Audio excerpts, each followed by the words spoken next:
Everyone. As this is the first day of the Senate Select Committee into Autism, and as we're kicking off this morning, I do have a statement to read, and then we'll get underway as soon as we can. I declare open this hearing of the Senate Select Committee on Autism. This is a public hearing, and a Hansard transcript of the proceedings is being made. The hearing's also being broadcast via the Australian Parliament House website. For those senators participating via teleconference, it would assist Hansard if you state your name each time you speak. The committee recognises that people use many terms when talking about autism. The committee is aware that there are people in the autism community who prefer identity-first language and people who prefer people-first language, and people who use the terms interchangeably. The committee acknowledges that each member of the autism community will have their own opinion on terminology. The committee also understands that each person will have a preferred way of communicating and self-describing. The committee respects that language is an individual and highly personal choice. In the context of this inquiry, the committee will use identity-first language. Before the committee starts taking evidence, I remind all witnesses that in giving evidence to the committee, they are protected by parliamentary privilege. It's unlawful for anyone to threaten or disadvantage a witness on account of evidence given to a committee, and such action may be treated by the Senate as contempt. It's also a contempt to give false or misleading evidence to a committee. The committee generally prefers evidence to be given in public, but under the Senate's resolutions, witnesses have the right to request to be heard in private session. If a witness objects to answering a question, the witness should state the ground upon which the objection is taken, and the committee will determine whether it will insist upon an answer, having regard to the ground on which that is claimed. If the committee determines to insist on an answer, a witness may request that the answer be given in camera, and such a request may, of course, also be made at any other time. I'd also ask witnesses to remain behind for a few minutes at the conclusion of their evidence in case the Secretariat needs to clarify any terms or references. And I'd also remind anyone here in the hearing room to ensure that their mobile phones are switched to silent. And I would also ask all of my Senate colleagues via teleconference to not put us on hold to take another call. That tends to give us a very lovely overview of their background music and makes it difficult for the hearings to continue and for anyone to be heard. So I now welcome representatives from the Mary Mead Autism Centre. I understand that information on parliamentary privilege and the protection of witnesses and evidence has been provided to you. For the Hansard record, will you please state your full names and capacities in which you appear today? Camilla Rowland, CEO of Mary Mead Child and Family Centre, which is owner of the Mary Mead Autism Centre. And Mitzi Polacek, team leader of the Mary Mead Autism Centre. Thank you. And I'd now invite you to make a short opening statement, and at the conclusion of your remarks, I'll invite members of the committee to ask questions. Mary Mead merged with Autism Asperger Association, ACT, in August 2016 and created the Mary Mead Autism Centre, noting that both agencies have been around for more than 40 years in the ACT and surrounding New South Wales region and serving that community. The information provided to this inquiry is sourced from the Mary Mead Autism Centre data and evidence, independent research conducted by RSM Autism Community Needs Analysis Report that's also available to send through to you, and ADICAS, the ACT advocacy body for people with disabilities. Our approach to autism is that experiences of people on the spectrum vary widely and that autism is conceptualised as neurodiversity. Note that not all autistic people identify as having a disability. Please also note that the information that we're discussing today, we did write in a letter to Minister Robert and Minister Rusden in about August, September last year, which we did not receive a reply to our letters and the research that was sent through to them. This identified that there were needs within our region that were not being met by the NDIS, and that local agencies such as ourselves had been filling those gaps for some years and required assistance in order to continue to do so. So we deliver services from the Autism Centre to over 2,000 people per year, including 468 registered participants who regularly participate in support and inclusion groups. The majority of our clients are parents and carers and their children who are of children aged 0 to 12, young people up to the age of 25 and young adults. That is the majority of our clients. The funding supports we receive in total through grants is approximately $220,000 in government funding from both an ACT government level as well as NDIA ILC grants. That is a significant decrease in funding that we've received since the NDIS came into being. For that money, we deliver, with our partnership with Amaze, an information referral phone service and email and chat support. It's an information service. Social and support groups through the Community and Assistance Program, Dungeons and Dragons, social inclusion groups for young people and children, early days workshops for parents and carers of children 6 years and under, supports coordination under NDIS plans, training and consultancy for schools, community organisations, workplaces, and access days, which is no longer funded, to actually provide briefing and education to local businesses to ensure that they have adapted their services to the public. In July 2019, RSM released the Autism Community Needs Analysis Report that was prepared for Mary Mead. The key themes outlined in the report were that mental health was the core challenge for carers as well as people with ASD, primarily anxiety, depression, violence to self and others, and isolation. Nearly 30% of the respondents reported that they don't leave the house very often, and there is a need for flexible and responsive support services that include home visits, as well as a family-focused response, noting that the NDIS is an individualised response, not a family-focused response with a holistic support to the family. Relationships, 65% of respondents reported life skills development programs across all ages as being very valuable to support and develop peer, sibling and family relationships. Carer support. Family support and social work supports are valued more highly by carers than respite. 31% of carer respondents do not access any support services, and 80% of this cohort experience anxiety. Finally, they need support to navigate the system. Themes of confusion and feelings of being overwhelmed in accessing and navigating the complex and multi-jurisdictional system, including the NDIS health, education, justice, housing and employment, was expressed through the survey.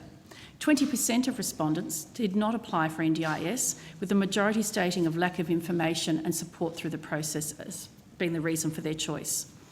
So the primary challenges found in the RSM report for clients were anxiety, sensory issues, relationship issues, particularly with respect to forming social and close personal relationships, transitions on moving through life transitions and coping with unexpected change, education support needed in schools, vocational education and the tertiary systems, and depression for multiple reasons. We have a number of recommendations that we would speak to later on in this hearing. Okay. Thank you. Mrs. Polachek, did you have anything that you wanted to add? Not at this stage, thanks. Okay. Thank you for that. I might kick off with the first questions this morning, and then we'll move around to other senators. You mentioned the funding that you receive is now significantly less, but under the NDIS model, you've obviously got a move to service provision as opposed to the old block funding model.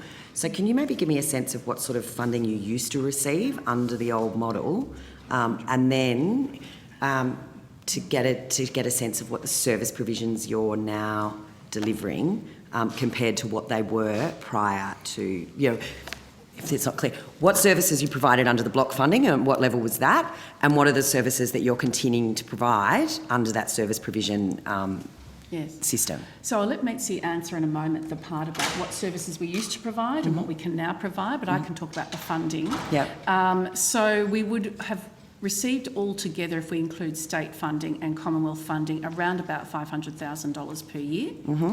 And that would have included all the services I've just mentioned and more, and Mitzi can talk in more detail.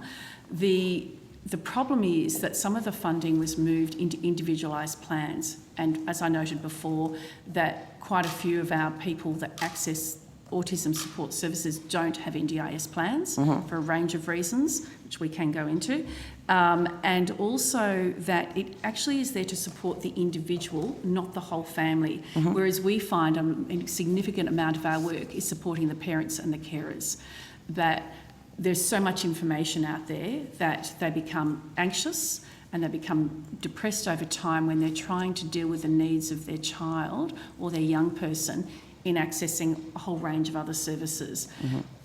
Also that they find navigating the NDIS system at times confusing and they need support in being able to do that. Mitzi, I might just let you talk about what we used to provide as before the funding has been cut under the recent ILC. So we used to get ILC funding, which is information linkages and capacity building funding, the second tier of NDIS. And with that allowed us to have a really wide range of services, and basically anyone could call us and we could ask them to come in, meet with them, and then figure out what they needed. A big part of that was providing NDIS pre-planning support for families, and our advantage was that it was autism specific.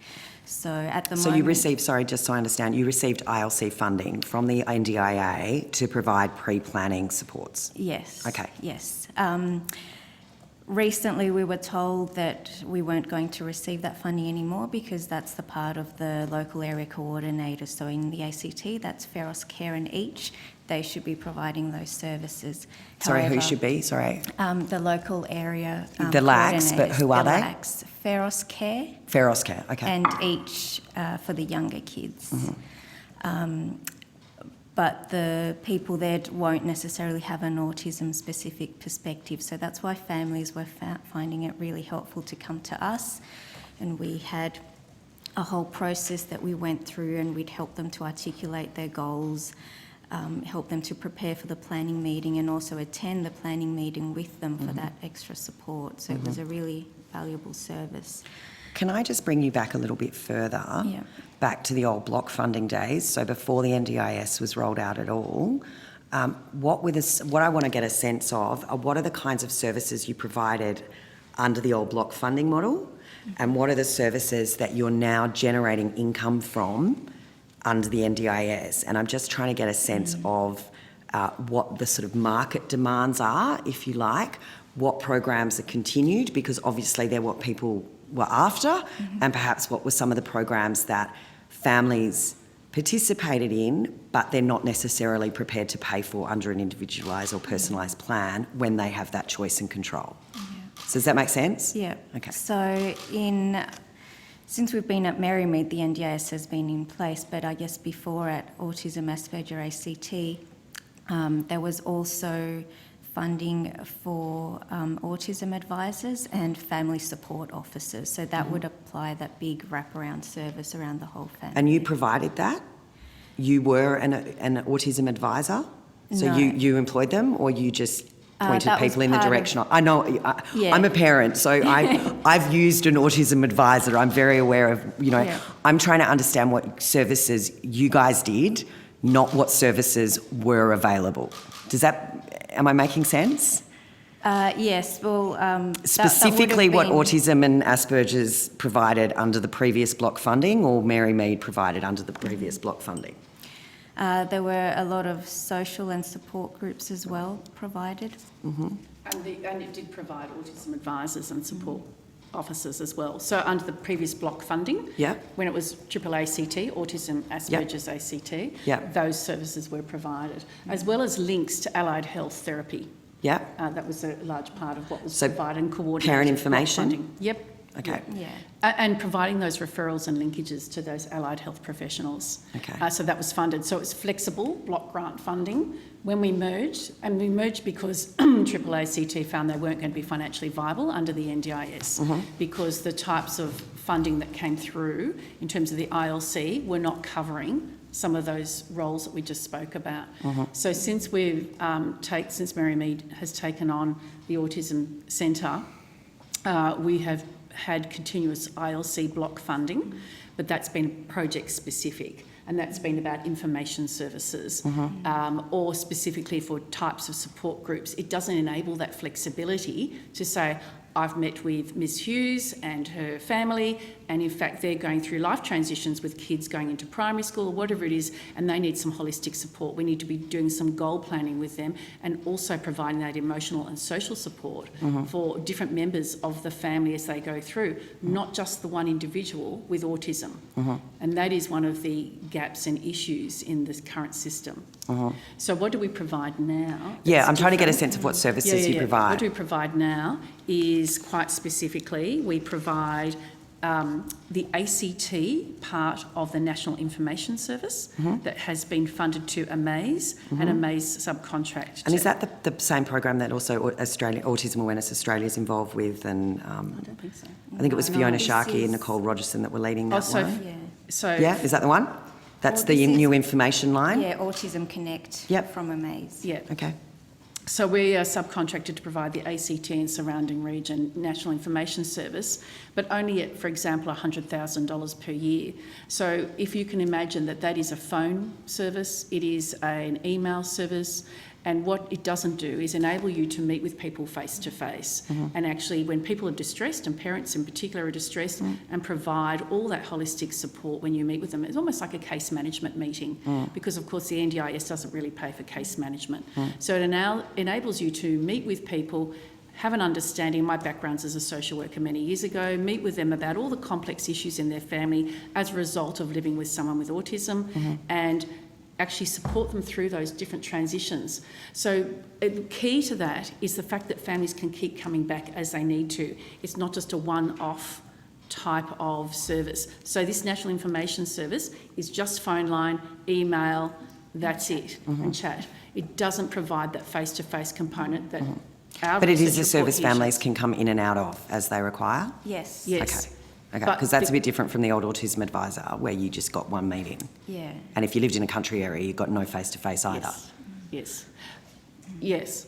Having said that, though, I guess one of the good things about, for example, Amaze subcontracting a local organisation is that we can then connect those families in to other agencies as well. But there is that need often for continuity of care. So if they meet with Mitzi or Adam, the two key workers, they know that they've developed that relationship with them, and they will follow them through their journey as they go across the years. And that's really key to successful outcomes. And the RSM research report shows that's what people are asking for.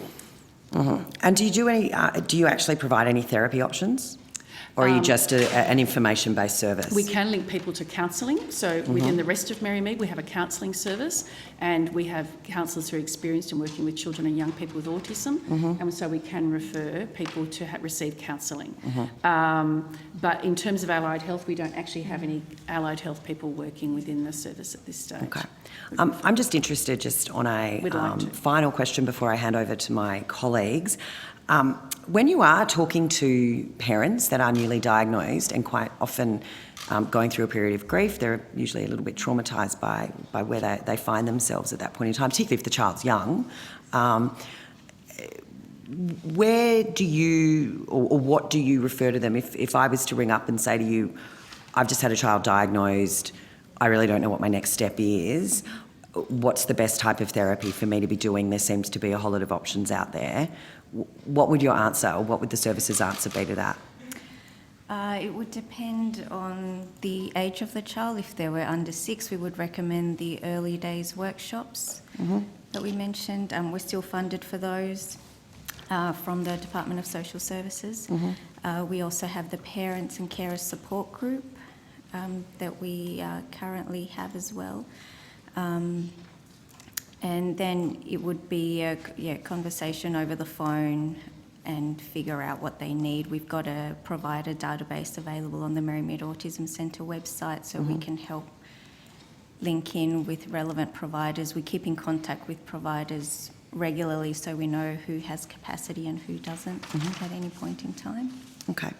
And I guess the other point that's really important to this in terms of thinking about the family as a whole is a significant number of the parents actually have depression themselves. So they may not have an ongoing mental illness that requires their own NDIS plan, but they also experience depression, and so that support to the parents is really key. Yeah, no, definitely. And as you say, the siblings. Yeah. There's an awful lot of, There used to be more in that sibling support. Well, That's we've exactly also right. That's what we used to have, a siblings group, but we don't currently have funding for that. Yeah, okay.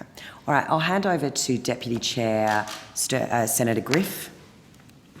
You there? Thank you, Chair. And look, thank you, Ms Rowland and Ms Polisek for coming along today. I mean, your organisation is without doubt a great resource for Canberrans and ACT residents generally, and your website very concisely details the assistance available to families with autistic children. I'd like to actually just ask you some questions first in relation to diagnosis, and where you reference out-of-pocket costs on your website of $2,000 if an autism assessment is time-reliant, which would mean having a private assessment.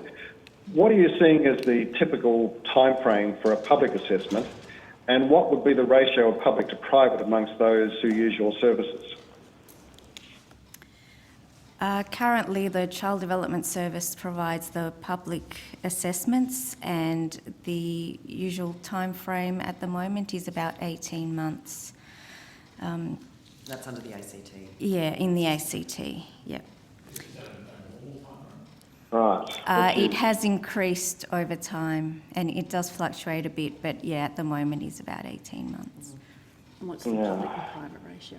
And the Which I think we're going to find is very much what we're going to be hearing elsewhere, which is obviously not acceptable. That time frame makes it very difficult for all concerned. I mean, how else do you think the diagnostic process could be better managed to achieve improved outcomes for autistic children? With the Child Development Service, the way that they do diagnosis is the recommended approach, because they use a multidisciplinary approach. However, since many parents don't want to wait as long, they go through the private system with a private psychologist, and that's just the one psychologist. So that's not the best way, but it can get them the diagnosis that they need for support.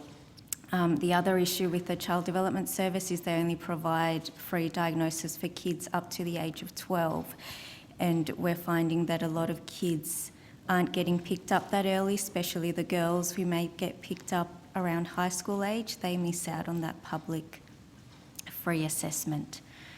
So that's one of the issues with that. So that's one of our recommendations, that the age for the public system should be increased. Is part of the reason for the delay in being able to get a public assessment, does that relate to not having a sufficient number of trained autism paediatricians and child psychiatrists and clinical psychologists in the ACT? Is that part of the issue?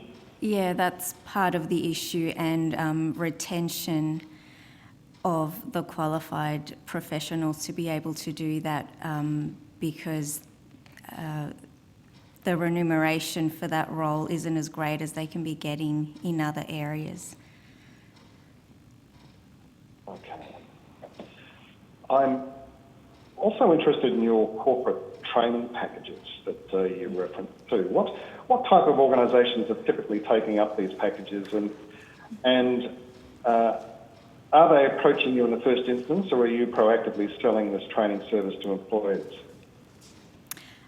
We have not done very much promotion of our fee-for-service training, but we are getting a lot of requests from different organisations. It could be other community organisations who provide support work for people on the autism spectrum. It could be some workplaces as well, and the organisations that take part in the Access Days program, where they provide a special session for kids on the autism spectrum and their families. So that could be anywhere from the Canberra show through to Questacon, so the larger organisations, through to a small local climbing organisation. So the different size of organisations. I don't think we've had any requests yet from any large government departments at this stage, have we, Mitzi? We have done some work with some government departments. But small sections within that department, not department-wide. Yeah, and that was also one of the things that we used to provide as a free service. We would do a general awareness session as a free service, and now it's all of our training has become fee for service. Right, okay. Look, I do have some other questions I'd like to put on notice, but in the interest of time, there are, I think, 3 other senators that have some questions. I'll pass back to the chair. Thank you, Senator Griff. If I can go to Senator Steele-John now. Thank you, Chair. There's a bit of a...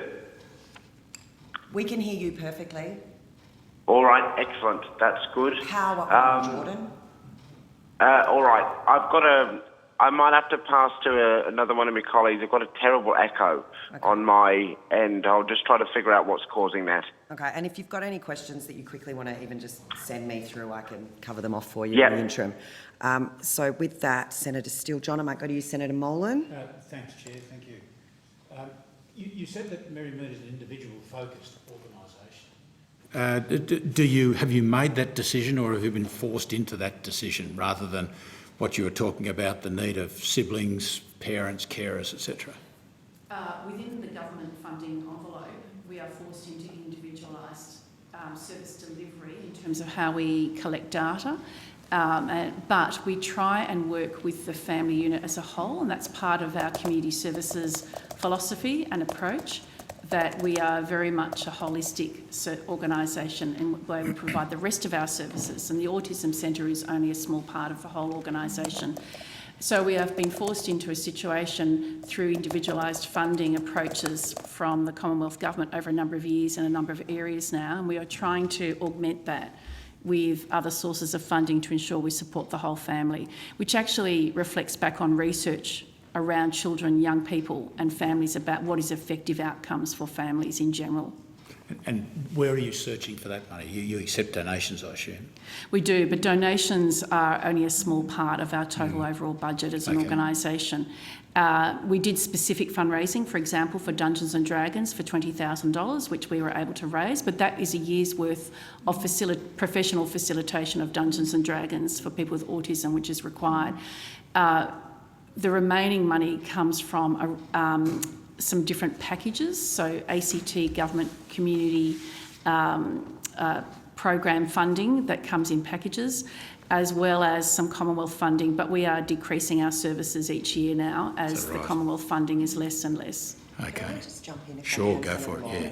With the Dungeons and Dragons program, obviously fundraise for it, but the participants in it, if they've now got NDIS plans, could they not use that as part of their plan? Are you a registered provider, or so they could use that? They could pay for service, yes, as opposed to you having to fundraise to continue that program. Yeah, so we are a registered provider, so some of them could use their NDIS funding, provided that they have the right category available to use for that funding. Yeah.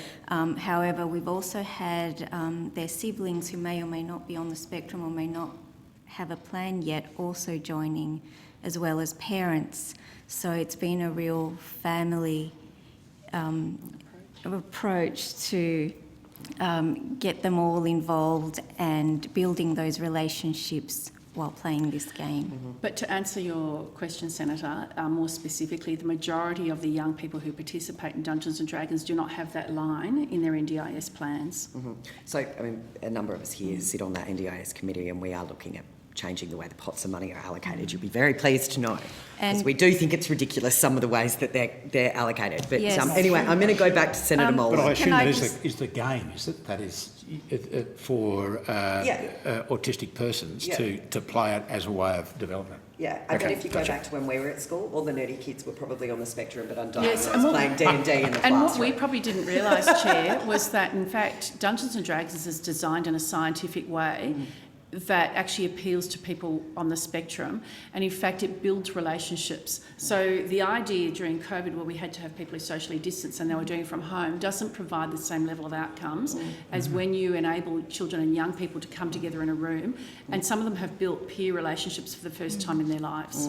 I know, which is it's Okay. extraordinary that it doesn't fall under a daily living skills or a social and community participation line, because it's exactly what it is. Yeah, and we could use that increased social and community participation line. However, with the recent changes to the price guide, with the changes to the groups, if we take that approach, it doesn't make it financially viable to run it. Okay. Anyway, we probably should talk about that in a separate inquiry. Sorry, And Senator only Molan. a very quick last one, if I may. As someone who is new to these issues, how do you? What is your overall impression then of the NDIS and its introduction, and how that's affected you? Just a kind of an impression, please. Yeah.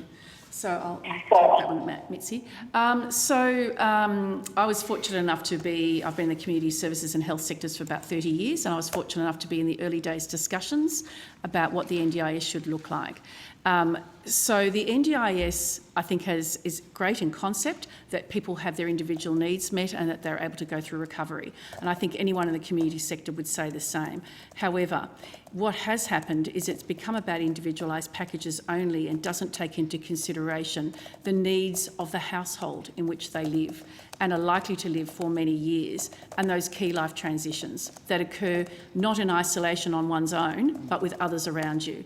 So that is the major gap. I guess the other thing is that for the people who are accessing the Autism Centre services, is that we're identifying they find the NDIS confusing. They find that it's variable when they do attend meetings, extremely variable about how their needs are understood and how they're met through their plans. The plans are usually only 6 months, and so they're reviewed every 6 months, and so they have to go through that angst of the revisiting of those plans. Sorry, why are they only 6 months? No, I think it's Normally 12 months. 12 months, yeah, but and there is an option of extending them. Yeah, now. and that's one of the recommendations the NDIS Yes. committee has But made, up that we until have 2 years. Yeah, up until recently they were 6 monthly and reviewed, and that 6 months. Just in the ACT? Sorry, I mean, I don't know if it was just yeah, the because ACT, but we I've have never had a number 6-month plan, and we've been on Yeah. it since rollout in New South Wales. So we do supports coordination, and we know that some Yeah. of our families were on 6 months and then reviewed. But yes, the plans are supposed to be a year long, and then Yep. they often have a mid-term Yep. review. Okay. Did you want to add to that, Mitzi? Are you Yeah, that's wrapped all. up? Thanks, Okay. Chair. Senator Brown? Oh, thank you very much. In your opening statement, Ms. Rowland, you talked about some research that you sent to two federal ministers. Are we able to get a copy of that research? Absolutely, we're happy to send that to the report through. Not a problem. Okay, so a couple of quick questions. There are national strategies for autism that have been introduced. The UK have developed and adopted a national autism strategy. What's your view on that? Should the Australian government develop a national strategy?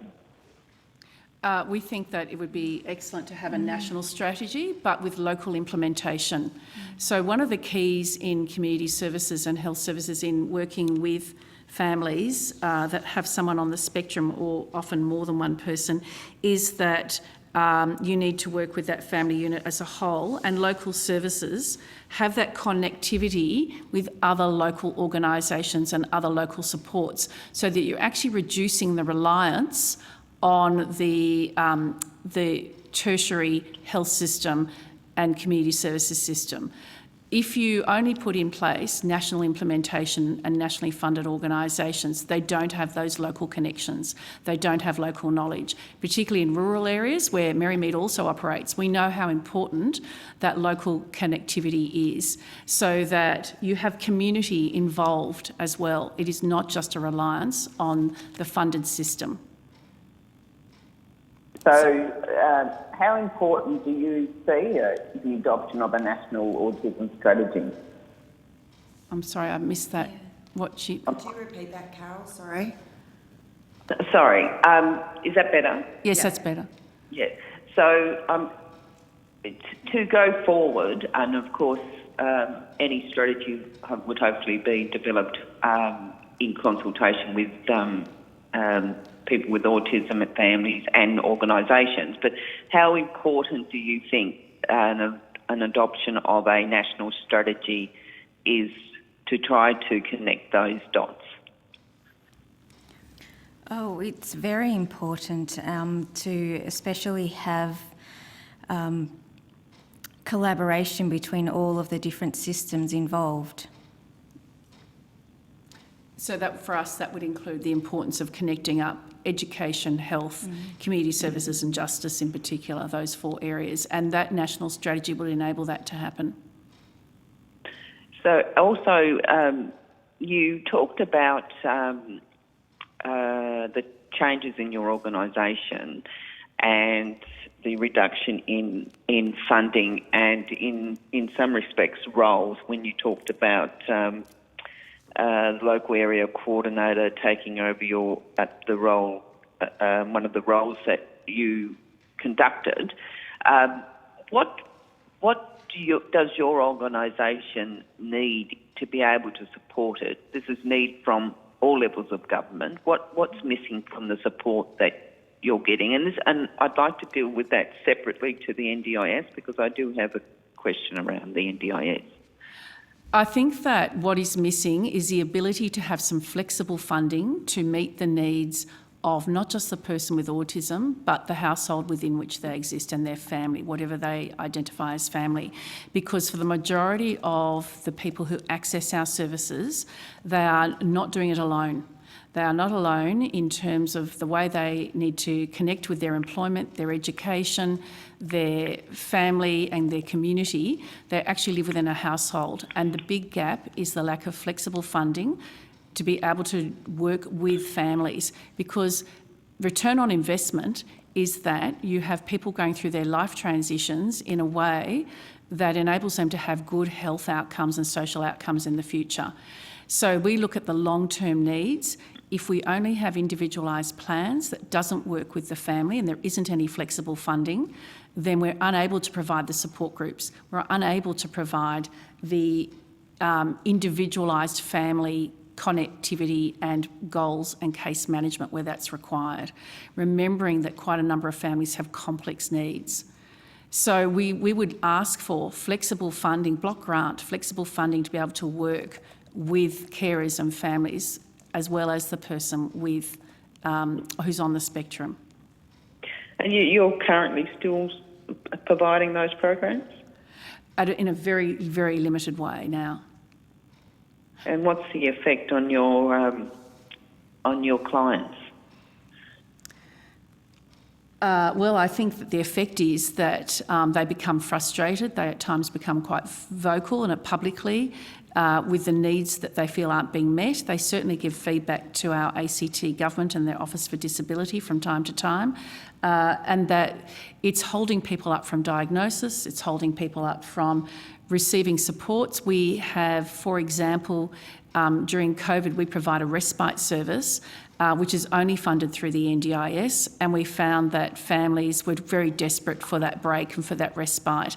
Now, for example, the respite in their plans, which is called short-term accommodation in the NDIS line, is very limited for most families, but for many of them they cannot function unless they have weekly or fortnightly respite. And that's for children and young people and young adults who have high needs. So having some flexible funding and being able to help in those crisis situations is really important, really important. I just wanted to add that the other side of that is that families or individuals can disengage from services and come up with a belief that nobody can help them. They're usually the ones that tend to fall through the gaps that don't fit one particular service or another, so they become disengaged and isolated. And they end up inappropriately in the health system eventually with high anxiety and mental health issues that become exacerbated. Thank you for that. You also talked about, and I'm not sure if I wrote this down correctly, that you were doing some work with participants of the NDIS that is now, and that role has transferred to the local area coordinator. Are you able to tell the committee how what issues are arising out of the fact that the local area coordinator has taken over that role? What are you hearing back from participants and people that come and use your Often they come back to us and say that they didn't get the help that they required, or it wasn't specific enough, or it was insufficient. So our understanding is that with the local area coordination agencies, that they don't necessarily have that specific deep knowledge of autism and all the expert information that's required to go with that. And so many of our clients have become quite frustrated with those services. Right. The other question I was going to ask is, have you received any additional fundings, or have there been any additional programs that you've needed to implement to, address life in the COVID-19 environment? You did mention respite support. We modified a number of our programs to put them online, and so our Dungeons and Dragons groups went online. We did check-in services with some of the children and siblings of people of other family members with autism through our Kids Companions program. Our coordinator did ring-in check-ins each week with those kids. We also we had support groups that went online as well, Yeah. and we also delivered early days workshops. We feel there's a time and place for what's known as telehealth, which is the video conferencing and online components. However, what we've also experienced with people with autism is that is when they're more comfortable, and it doesn't necessarily enable them to develop the social skills or communication skills. And so the level of discussion about how they're going, particularly if they have depression or anxiety, is really limited. And so we would very much advocate the importance of face-to-face services as well. And we used to have workers who could do outreach and visit people in their home, but now we don't have that level of funding. We have very limited number of hours that we can provide for people to come in face-to-face. Just one more question from me, Chair. Is your organisation involved in employment support? Or no? Yeah, sorry. No, we're not. Not specifically, no. But yeah, we do work with disability employment providers. We've provided autism training to them, and we do provide support for individuals as needed, but we don't necessarily do that as part of our core business. We have put in we have put in a number of applications over the last 3 or 4 years to provide what we consider as pre-employment support and mentoring and advocacy through ILC grant applications, but we haven't been successful. And that came out as a result of requests from families saying that they would like us to engage in those services. So developing social skills, developing connectivity to education and completing education, because there's high dropout rates in year 11 and 12 of young people with autism. Senator Yeah, Brown, and Senator transition support. Sorry, Senator Brown, can I ask you if you've got any other questions to put them on notice, just so that I can go to Senator... I do have a couple more, but I will, of course, Chair, put them on notice. Just because I notice we're already over time and at witness number 1. So if I just pop to Senator Steele-John, but mindful of time, if we can, please. Yes, thank you. Look, I just wanted to quickly ask if you could expand on your comments made in the opening statement in regards to the primary types of support that families feel that they need, or that they report to you that they need. I think you said something along the lines of the information and navigating the system was actually a type of support that people needed even more than respite. Did I hear that correctly? So the key challenges and the needs that they've talked about are carer support, relationship support, mental health support, support to navigate the system, definitely respite support, and all of this is backed up in the RSM research report as well. All right, fantastic. And when we look at the mental health challenges that people are experiencing at the moment, Can you give us just a little bit more detail on what they most commonly look like and the gaps that both families and autistic folks seem to be experiencing in the system? With mental health, it's usually anxiety and depression that can be problematic. And the other thing to point out with that is access to the NDIS with the focus on the autism spectrum disorder levels. You may have a person that's classified as ASD level 1 and they need a lot of documentation and further evidence to access the NDIA. However, when you take into account the other things that they are dealing with and the complex situation with their mental health issues as well, lack of employment and all of that put together, they really do need that support from the NDIS. So there's a lot of complex things happening as well, and they may not necessarily be immediately eligible to access the scheme. It sounds like the stress and anxiety of engaging with the agency and going through these processes, it seems to be a bit of a trigger for people. Would that be true to say?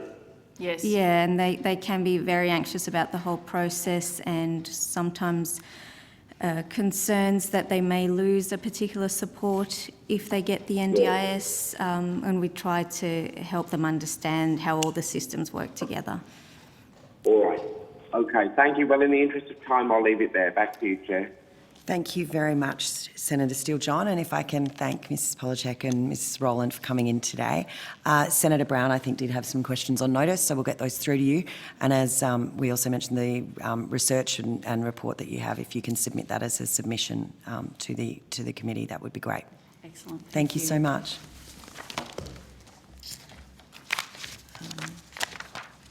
So if I can invite our next witness.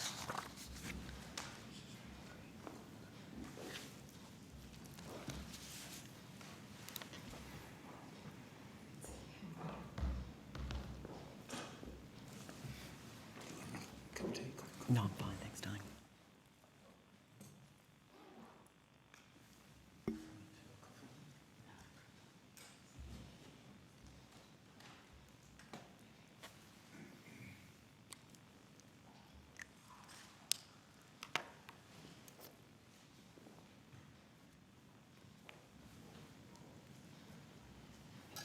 Thank you. Good morning, Ms Gold. If I can now welcome Imagine Moore.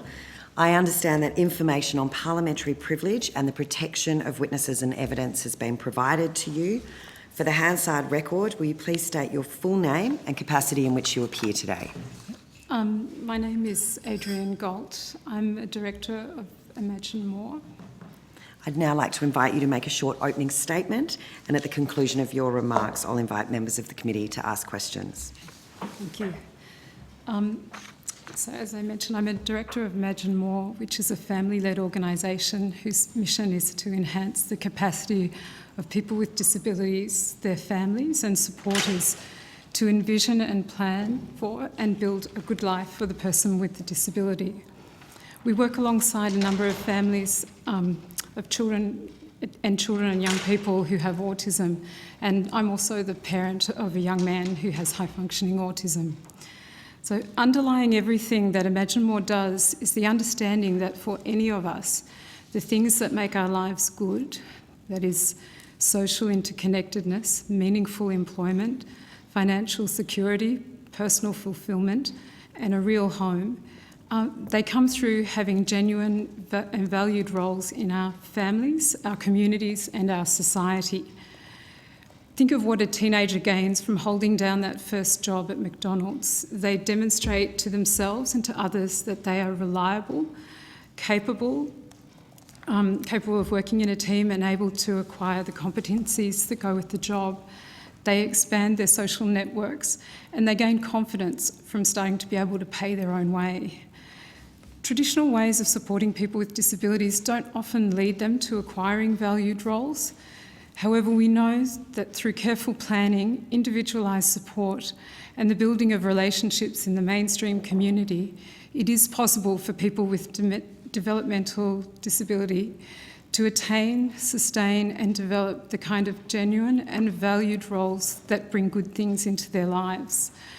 Imagine More runs conferences, workshops, peer groups, as well as creating video resources to share real-life experiences and know-how from families, as well as sharing expert knowledge of people like Dr. June Alexander, who co-founded the Centre for Disability Employment Research, who presented sessions on customised employment at our recent Let's Get to Work conference.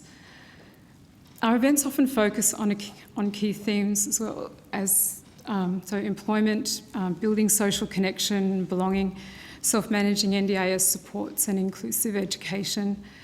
At our recent conference, which was funded through an NDIA ILC grant, we also launched 3 short films about young men with developmental disability who are finding meaningful employment. Gus is a young man with Down syndrome who started working at the start of this year as a lab technician at CSIRO.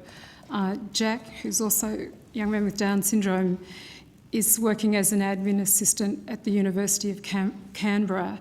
And Cameron, who has autism and intellectual disability, has been successfully working for a catering business and is now, with the support of his family, developing a micro business. All of these young men have been working for award wages. Supporting people to take on valued roles requires a very individualised approach to understanding who they are, what they aspire to, what kinds of support they will need to acquire the competencies for the roles that they are seeking, and how that support can be provided in subtle but empowering ways. Being able to self-manage NDIS funding is crucial for finding the right kind of support for enabling valued roles. So one of the things we do is run a regular peer group that is just focused on families who are self-managing. We're part of a national alliance of capacity building organisations. It's a network of similar organisations across Australia who collaborate and share resources that allow us to scale up our work and increase its impact. We've just started a new grant project, From School to Work, in partnership with Family Advocacy in New South Wales and CREW in Queensland, which is focused on creating meaningful pathways to employment for students with a disability from their very early teens. That's one of our grants that I'm particularly excited about. So if you have an opportunity, I recommend you hop on our website and go to the conference page where you can see the films. We've also benefited from some investment in our organisation through the organisational capacity building component of the NDIS ILC funding. So we'll actually be relaunching our website shortly. So it's currently a little bit of a rabbit warren, but hopefully in the next few weeks the new upgraded website will be there, and it will be easier for people to find what they need. Yeah. Thank you. Thank you, Ms. Gold. If I can just, I'll kick off. Can you sort of give me an idea of what sort of percentage of disabilities you work with? So how many of the children or the young adults that you work with have autism as opposed to Down syndrome or other? That's a good question. I think it would be maybe 30 to 40%. Mm-hmm. Yeah. Have autism. What are the main age groups that you work with? We work with families across the spectrum. I mean, all the directors and employees of Imagine More, we're all actually parents of children who have a developmental disability of some sort. So we have young families coming. Often it's children who are primary school age through our inclusive education work, but then also, I guess, a big group now is teenagers and young people, particularly with our focus on employment. Mm. Yeah, no, the underemployment is obviously something we'll be looking at a lot during this inquiry. How old's your beautiful boy? He's 22 years old. Yeah. And is he working? He is. He does have a part-time job working for a Canberra-based travel website. Okay. And how do you find within the ACT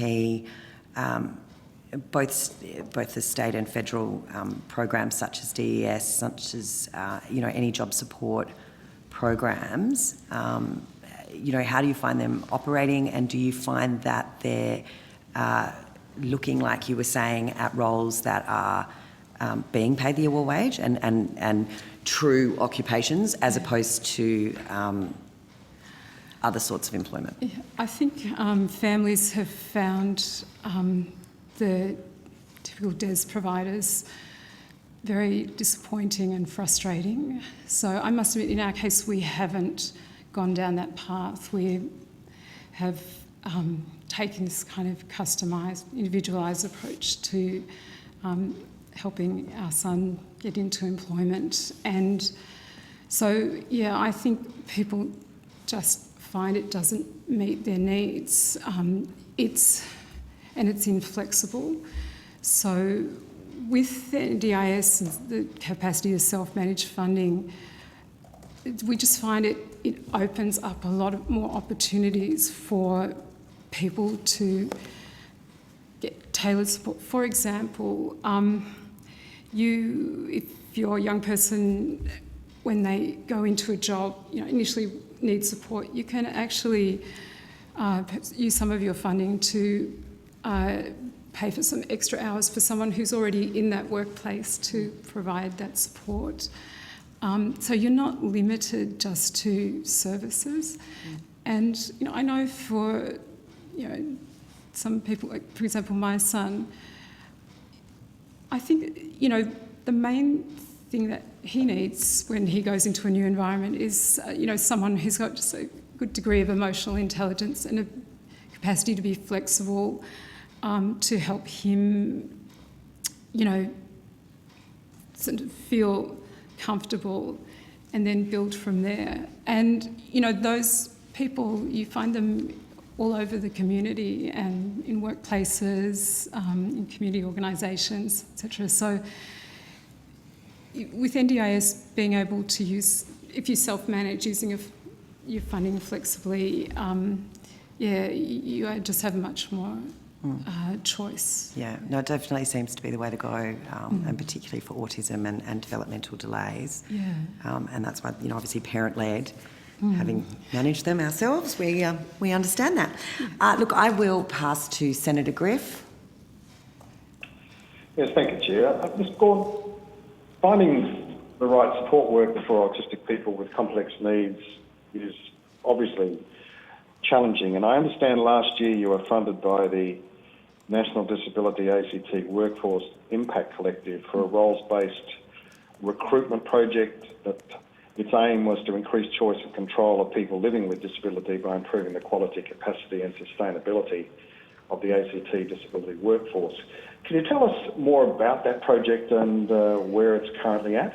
Yeah, that project has concluded. I think there's actually a film being produced that will demonstrate the outcomes of that project. But that project worked closely with a number of Canberra families who wanted to recruit their own support people to help themselves or their young person to take on this valued role. So it looked at things like induction and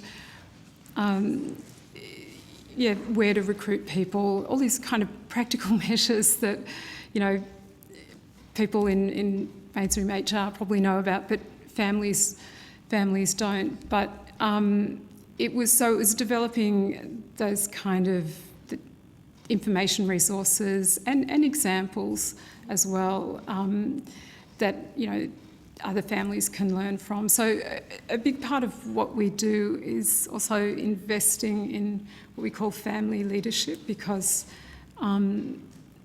there's so many tenacious families out there that have really developed a wide body of experience. So we, they don't think of themselves as leaders, but they really are. And so we also try and foster their confidence to share their experience and knowledge with others through, presenting at our conferences, sharing their experience in our peer networks, or, being the subject of our video stories.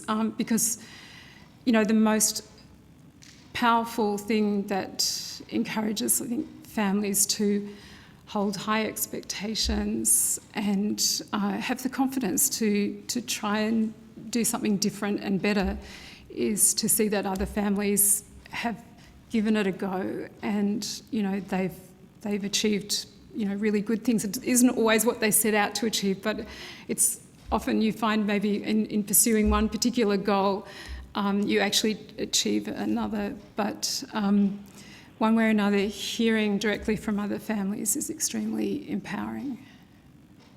Yes, very, very, very powerful way of moving forward, for sure.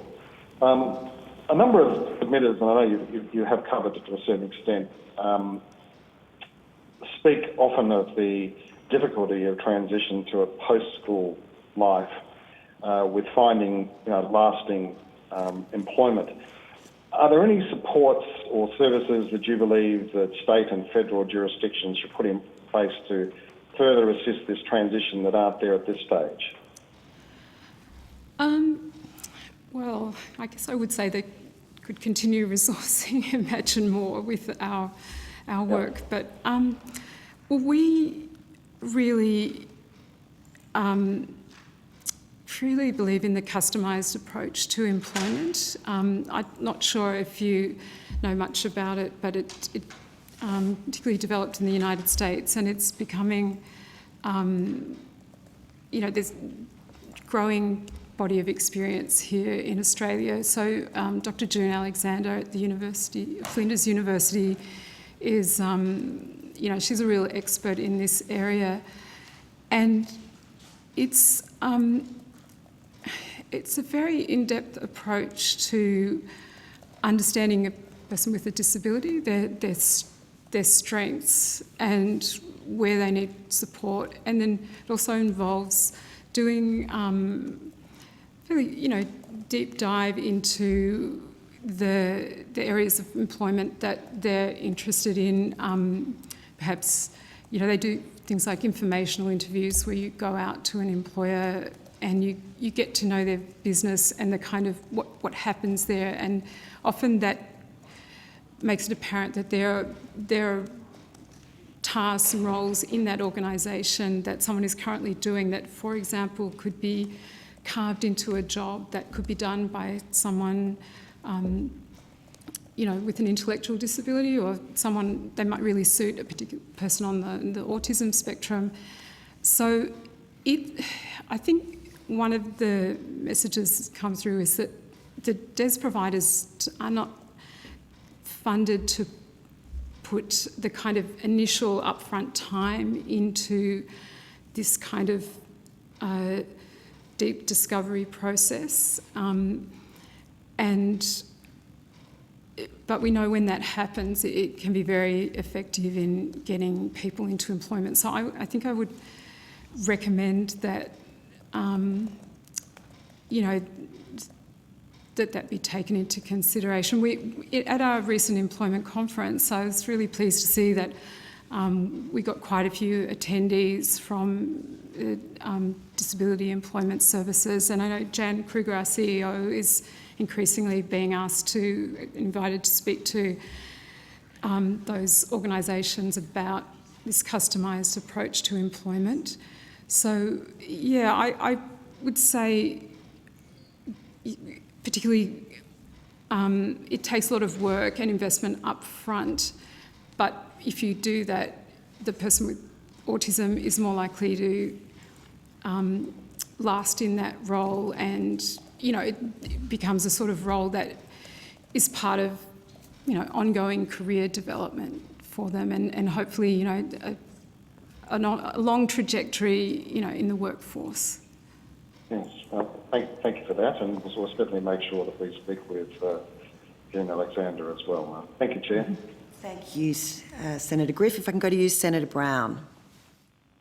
Thanks, Chair. I just wanted to continue on talking about employment support. So the government, the federal government, has identified employment support as a priority in assisting the autism community. So are you aware of specific strategies that have been adopted by the government? I think one of the ones that I've recently learnt about, which I think is really good, is actually putting that more funding into or making more funding available through NDIS packages for employment. So we've had a small amount in our package, but I think it's really effective, giving families that capacity to access employment funding through NDIS, because it's then facilitates their efforts to take a customised approach to employment. And often it's through networks that families are finding these pathways to employment for their children, so through their personal, family and community networks. And so, for a desk provider to come into that, it's often, it would be very clunky because they don't know that network, and often there's someone from within their networks who they know and trust. They know they're capable, for example, of providing that support, so they can just use their NDIS funding to fund that support. So besides the funding in the NDIS, I'm not really sure, I'm sure we can ask the department, the NDIA, how many people do have employment in their plans. But are there any other strategies that you think need to be adopted by the government or funded by the government to assist, people seeking to enter the workforce or indeed remain in the workforce? That's a really good question. I think enabling, continuing to enable that more flexible way of supporting people in employment would be good. Often I think families who've used as providers find, if they do actually end up, the young person getting into a workplace, there's often just very minimal support when they get there. And so often that might lead to the job quickly falling apart. And so I think really having fairly substantial, initial support that can be gradually faded out of the workplace, that is that's something that's going to make that job last. Thank you. And just one last question. The need for a national autism strategy. Do you have a view on whether we need a national autism strategy?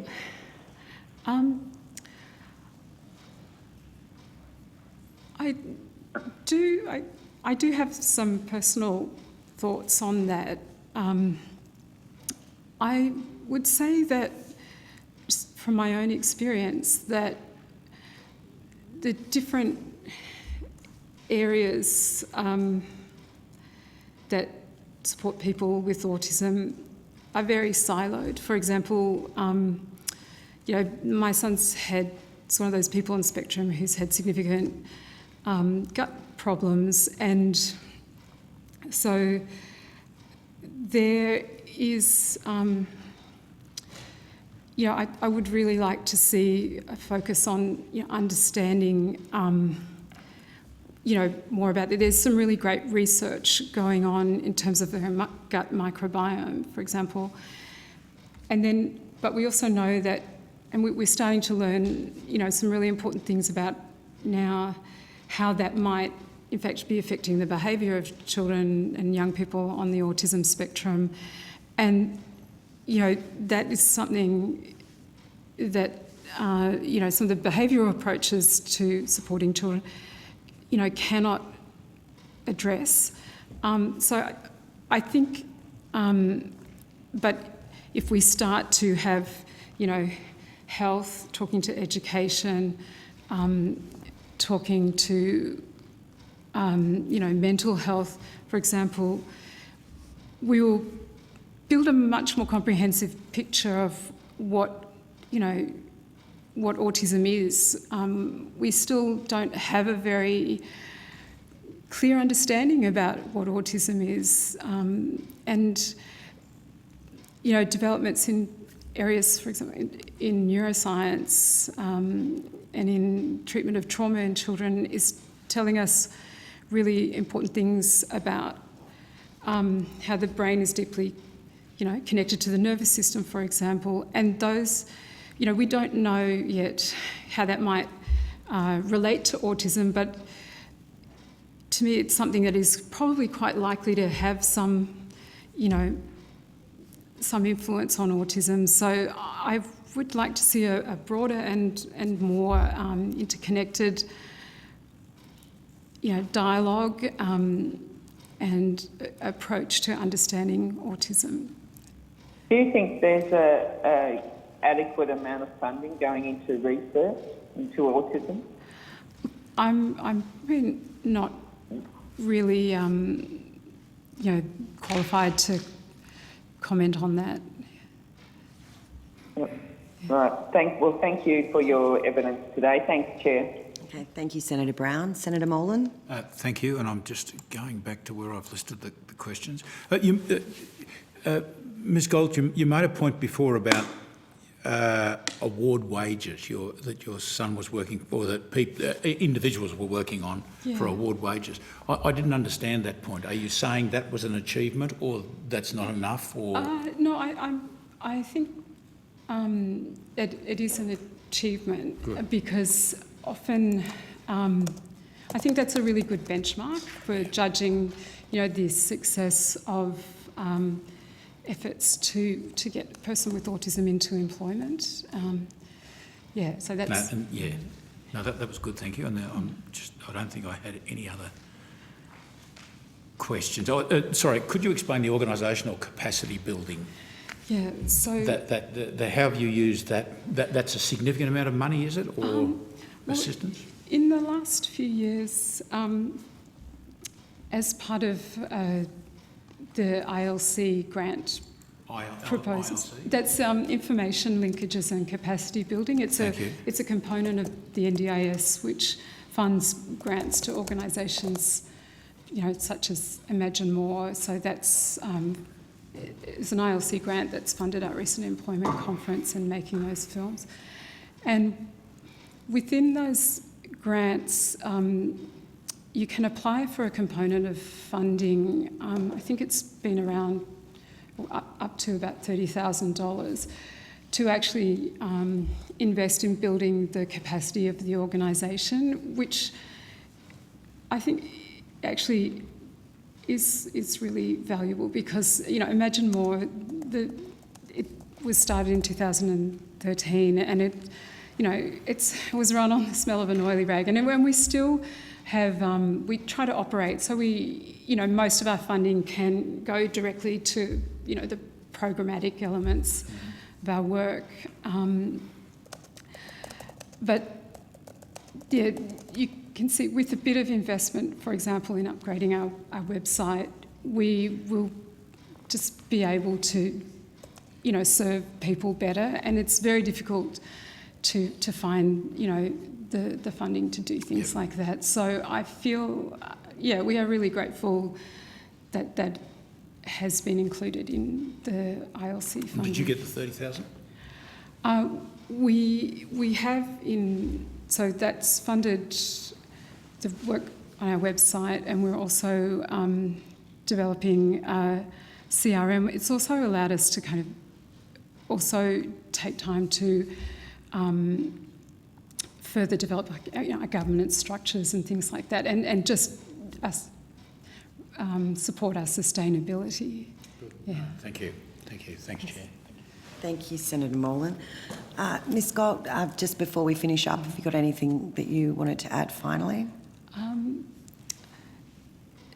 No, I think I've shared the most important things that I wanted to say. So thank you. Lovely. Well, thank you. Chair, I wonder whether I could just ask a quick question. Senator Steele John, you get one last question. Okay, good. Just you mentioned that you provide spaces to run different workshops with the people that you work with, and that one of the workshop areas that you undertake is around advocacy skills. And I just wondered whether you could give us an idea of the different types of advocacy skills that autistic people seem to be needing and articulating to you as useful. We don't do advocacy as such, systemic advocacy, but we certainly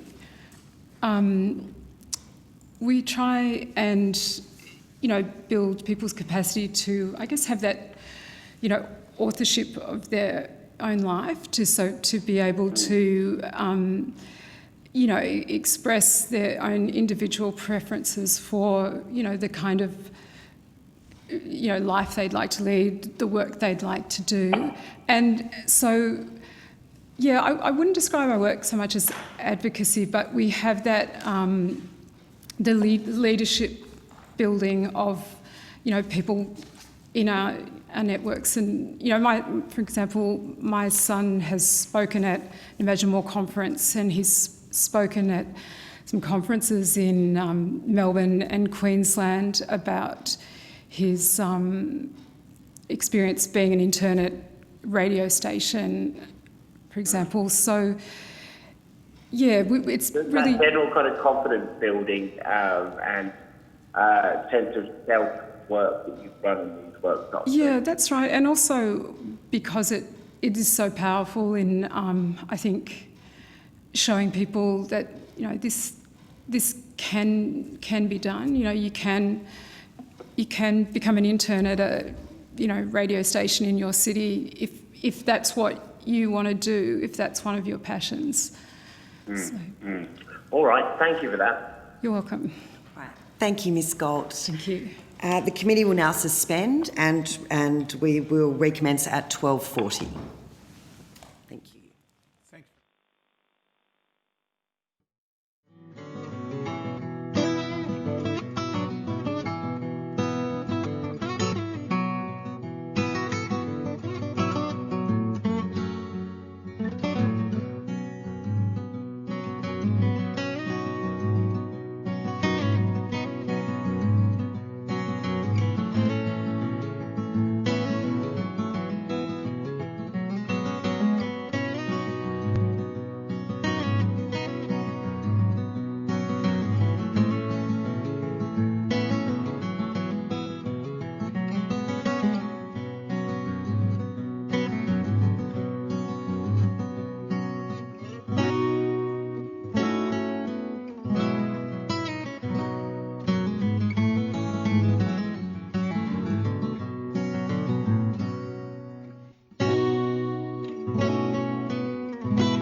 Welcome back, everybody. I would like to now welcome Autism Asperger's Advocacy Australia, otherwise known as A4. I understand that information on parliamentary privilege and the protection of witnesses and evidence has been provided to you. For the Hansard record, will you please state your full name and the capacity in which you appear today? My name is Bob Buckley and I appear as convener of Autism Asperger Advocacy Australia. I now invite you to make a short opening statement, and at the conclusion of your remarks, I will invite members of the committee to ask questions. Well, thank you, and thank you for having me, and particularly thank you for holding this inquiry. It's very much appreciated. We've heard a bit of grumbling about this inquiry from parts of the disability sector.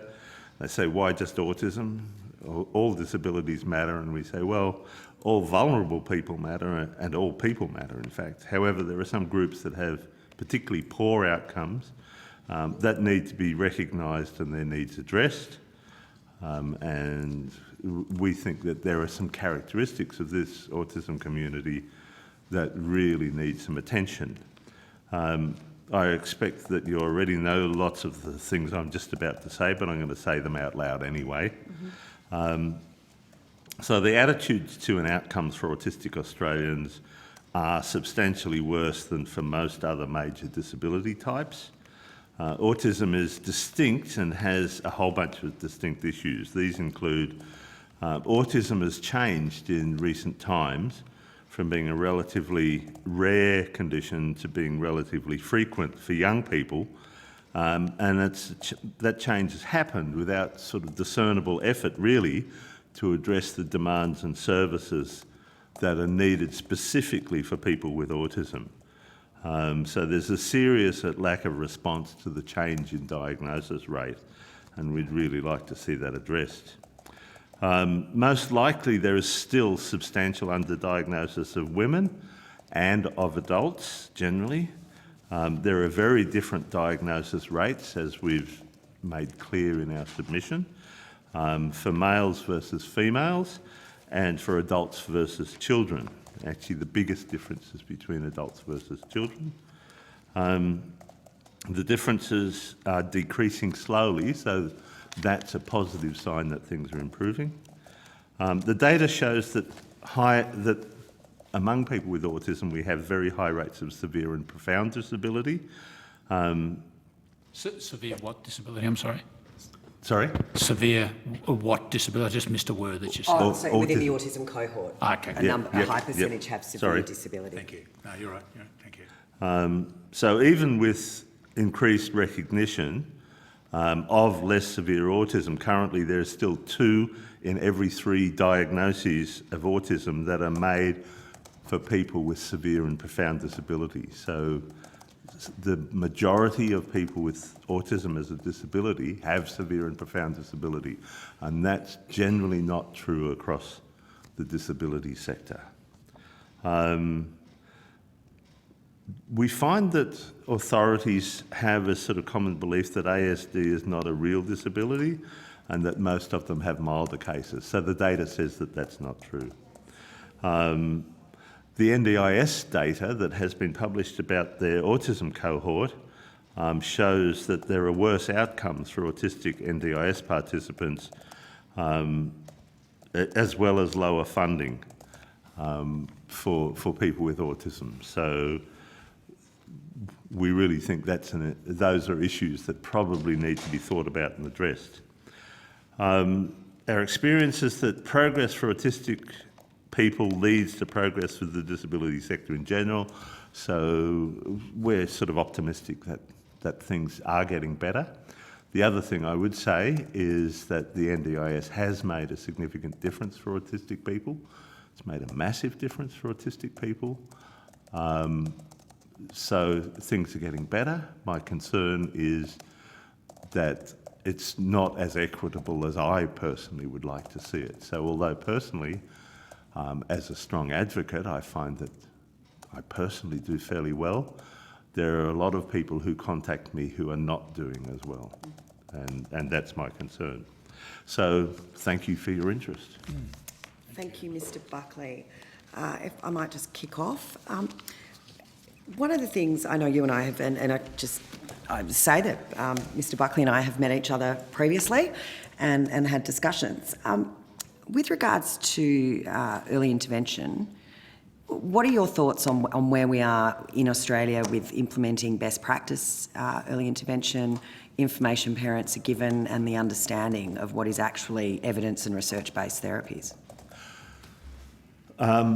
Well, firstly, I'd say that we've made a major step backwards in terms of informing parents about early intervention. Prior to the NDIS, there was the Helping Children with Autism package, and that provided autism advisors who are meant to be independent advisors giving advice to families soon after diagnosis. We don't have that service now. The expertise that we had in that space has been lost, and it's a massive disadvantage. We really don't have anywhere near sufficient research happening. We don't have enough academic expertise in this space. We don't have people being trained. As we've seen this massive growth in the number of children being diagnosed, but the number of people being trained to deliver evidence-based early intervention is still really, really small. So there's a massive problem. And the NDIS is not supportive. In fact, it often opposes the delivery of evidence-based early intervention for young children with autism. Do you think one of the objectives of our inquiry is to put together a national autism strategy, and I would hope within that we would have some best practice guidelines for parents as to be able to map out what are evidence and research-based therapies and how to access them and what they are, because obviously finding that information can be a little bit of a minefield. Why is it, do you think, that, and what resistance do you think we're going to get when it comes to the NDIS funding the required supports, especially when you consider the NDIS is an insurance scheme, and we do know if you invest early, you get better longer-term outcomes. So by its very nature, autism should be the ideal disability or condition for the NDIS. So why do you think we're getting that pushback, and what is the resistance to best practice intervention? That's a really complex question. I know. Luckily, we're not reporting till October. And Next year. Yeah, we got a little while to figure it out. So I will point out that in our submission, we actually have a picture of the NDIS costs associated with people with autism. There's a very high percentage of people who are diagnosed with autism in the NDIS. A high percentage? Yes. I mean, the data that's in our submission shows that almost everybody with autism has applied for the NDIS and has been accepted. And that basically means that there's not a cohort of mild cases that are being supported by the sort of outside NDIS sector. And there are some interesting reasons around that if you want I can go into, but maybe not at the moment. The challenge around early intervention is that people have different expectations. Part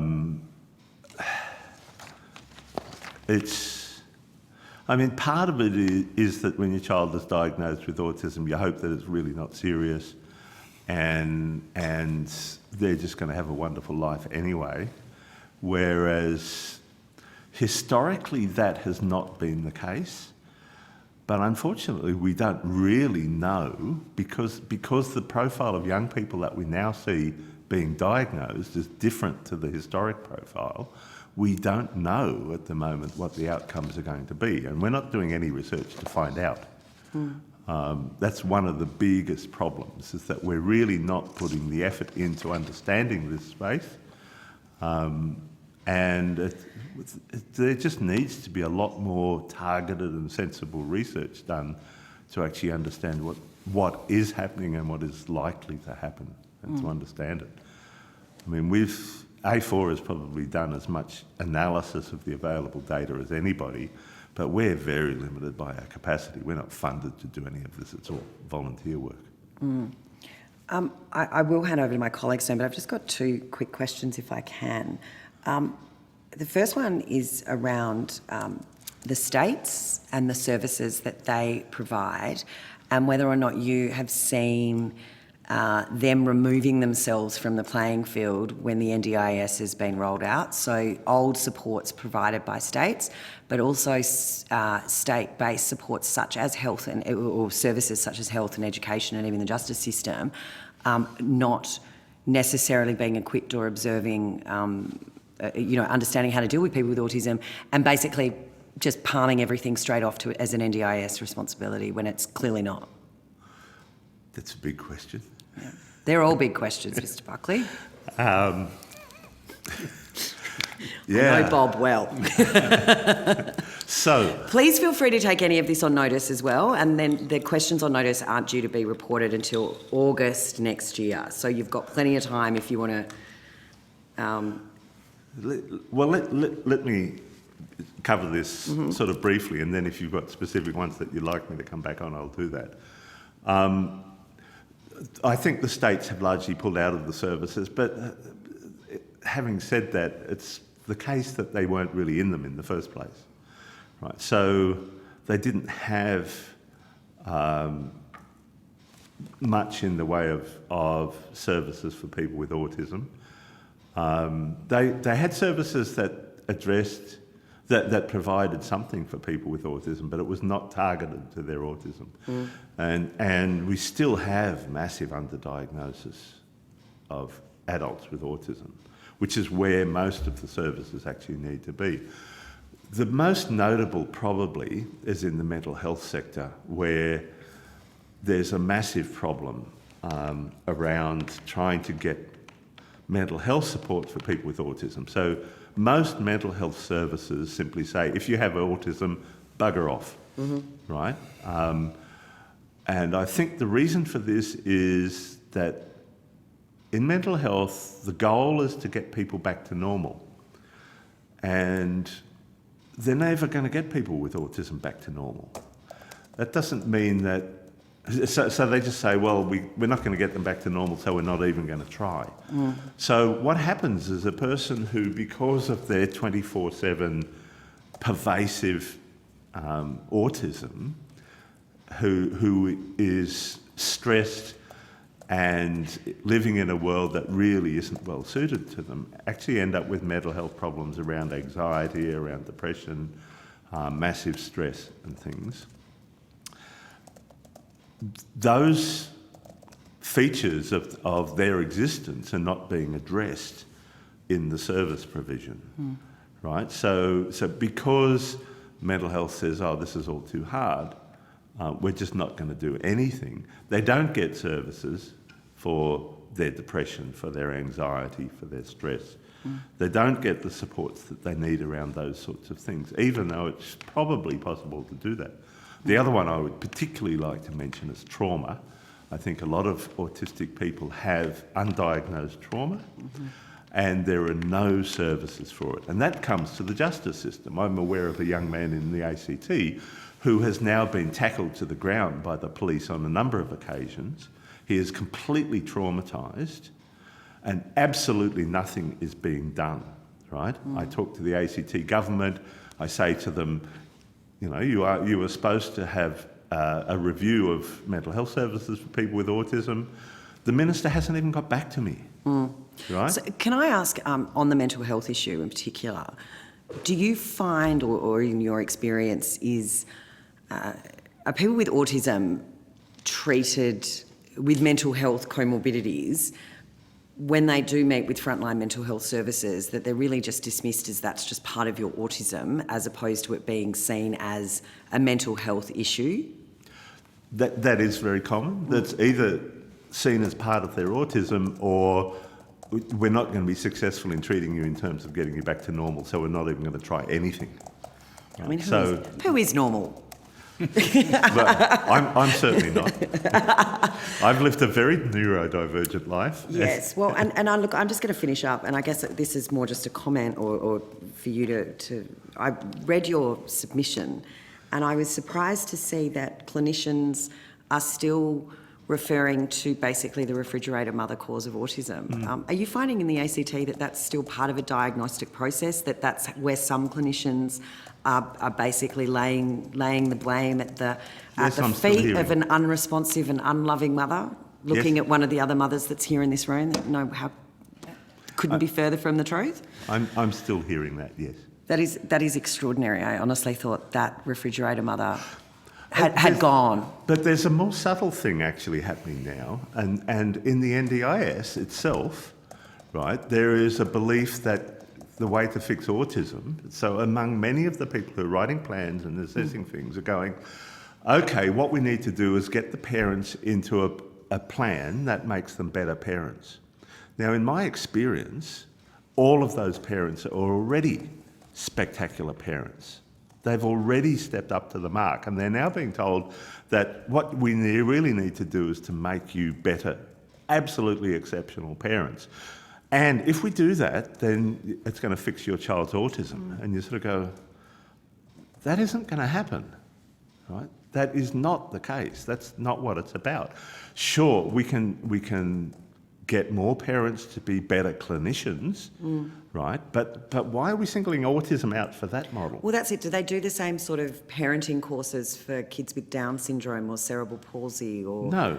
Yeah, not funny that that, I'm isn't aware it? of. And do you think that's because it's an invisible disorder rather than a visible one? So a disability that, because someone can't see it, they think it must, and behavioural driven, that it must be bad parenting? I'm not sure it's invisible, because I look at a kid and go, Oh, I can see it a million miles off now too. I mean, we can spot our own down the street. So the people in the scene, it is not But for invisible. most people that don't understand autism, it's an invisible disability. Yes, There's no that's true. physical characteristic. Yeah, so it's really around the lack of understanding and appreciation of what it really means. But they don't seem uncomfortable with the idea that you can't see depression or some other mental illnesses. I mean, but autism seems to get this particular treatment for some reason. Yeah, okay. I will pass on to my colleagues because I know you and I could talk for days. So if I can go to Senator Griff. Yes, thank you, Chair, and thank you, Mr Buckley, for your very thorough submission, particularly relating to diagnosis and the NDIS, and certainly for being with us today. The stats show, and in fact you referenced it to an extent earlier, that the most diagnosed autistic Australians are aged under 30. What do you believe to be the true percentage of people with a degree of autism over 30 in the community? I have no idea. I don't know because we don't know the etiology of it. We don't know whether the increase is in part a real increase, and there could be things associated with that, but a lot of hypotheses have sort of not panned out yet, so it's hard to know. We really don't know, and I'm sort of surprised that there isn't more effort going into the research around this, frankly. I could point out that my day job is I work at John Curtin School of Medical Research, so I'm relatively close to that space as well. Yes, because as we know, I mean, people just don't grow out of autism. It's not like you said that there are often clinicians and health workers who advise families of the same, that the child will grow out of their disorder, and that's not the case. Just actually on that point, how prevalent is it that clinicians and health workers advise families that their child will grow out of it? Oh, that's a hard number. In your view, is this the majority? No, I wouldn't say it's a majority, but I'd say it's a significant minority. So, you know, it's not single-digit percentages. It's probably closer to 30 or 40% would be my estimate. Right, okay. Which is pretty alarming. Yes, very much so. With reference to the ASD care allowance stats on your submission, why do you believe WA, NT and ACT stats are out of kilter with other jurisdictions? Well, I think they're all different reasons. I think diagnosis of autism in the Northern Territory was always really, really difficult. It's such a widely distributed population. In the ACT, I think it's because the government service is very loath to diagnose autism. My son was first seen by those people. He is quite severely autistic, and he was diagnosed as not having a disability at all by the ACT service when his assessment came up. It wasn't until we then went for a second opinion in the private sector, and I don't think anybody has any doubt whatsoever that my son is profoundly and severely autistic. And how they would have not done that is utterly beyond me. Western Australia has got some interesting things. If you think your child might have Asperger's syndrome, go to Western Australia, because if you live there, there's far less chance that you'll get a diagnosis of Asperger's. Or at least that's when we had that as a current diagnosis. There was far lower rates of Asperger's. So would that be level 1 now still? Is there diagnostics down on level 1? I don't believe that those levels correlate to those old diagnoses. No, they're revolting. Yeah. And one thing I will be very, very clear about is that in an ASD diagnosis you need 2 levels of severity, even though the NDIS refute or do not practice or just want a different system from what the DSM-5 says. I just do not understand that and why they are so resistant to a change just to get eligibility criteria right. But yes, I think it's partly to do with the features. I know in South Australia they diagnosed Asperger's. I saw the cases of diagnosed Asperger's before the DSM-4 came out in the data that I've seen from there. So you see very different cultures around diagnosis in different states. And I think it's that culture that comes out of your tertiary training for people around this that presents with some of these features in this sort of statistical stuff. Okay. Look, you also raised issues with the NDIS autism eligibility criteria, with senior officials promising to rewrite the criteria, which hasn't actually happened. But what needs to change in your view to the criteria to make them less confusing and more workable?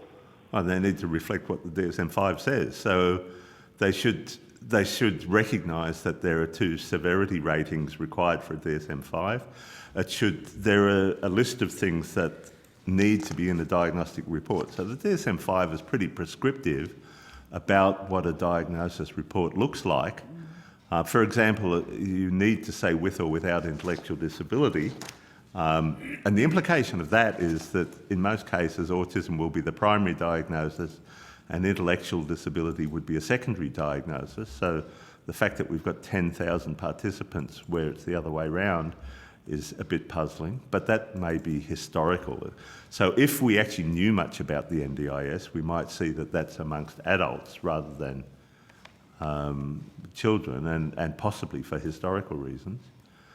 There are other things. So the DSM-5 asks for a description of sort of any genetic conditions, but that's such a moving feast at the moment that I don't know that the American Psychiatric Association really understood what they were asking for in that regard. That's going to be, over the next sort of 20, 30 years, a hugely shifting minefield of stuff. But yes, they should be getting those proper reports, and I think they should be recording them, and it should be available for doing a much more analysis of what's going on, especially given that so many people with autism are in the NDIS. Yes, okay, thank you. Look, I'll the rest of my questions I'll put on notice, Chair. All right, lovely. If I can go to you, Senator Brown. Sometimes it takes a little while to come off mute. Yeah, sorry, I was trying to, as you say, Chair, trying to take off mute. Hello, Mr. Buckley. Thank you for coming along today. I firstly wanted to ask you about the National Autism Strategy and whether you have a view on the need to have a National Autism Strategy, and whether there are any discussions organisations like yours are having with the government around that issue. Our organisation isn't having discussions. We don't actually get talked to about this stuff very much. This is one of our rare opportunities to be here, so we really appreciate it. We're part of a couple of organisations that have views on this, right? The Autism Alliance is very strong on having a national autism strategy.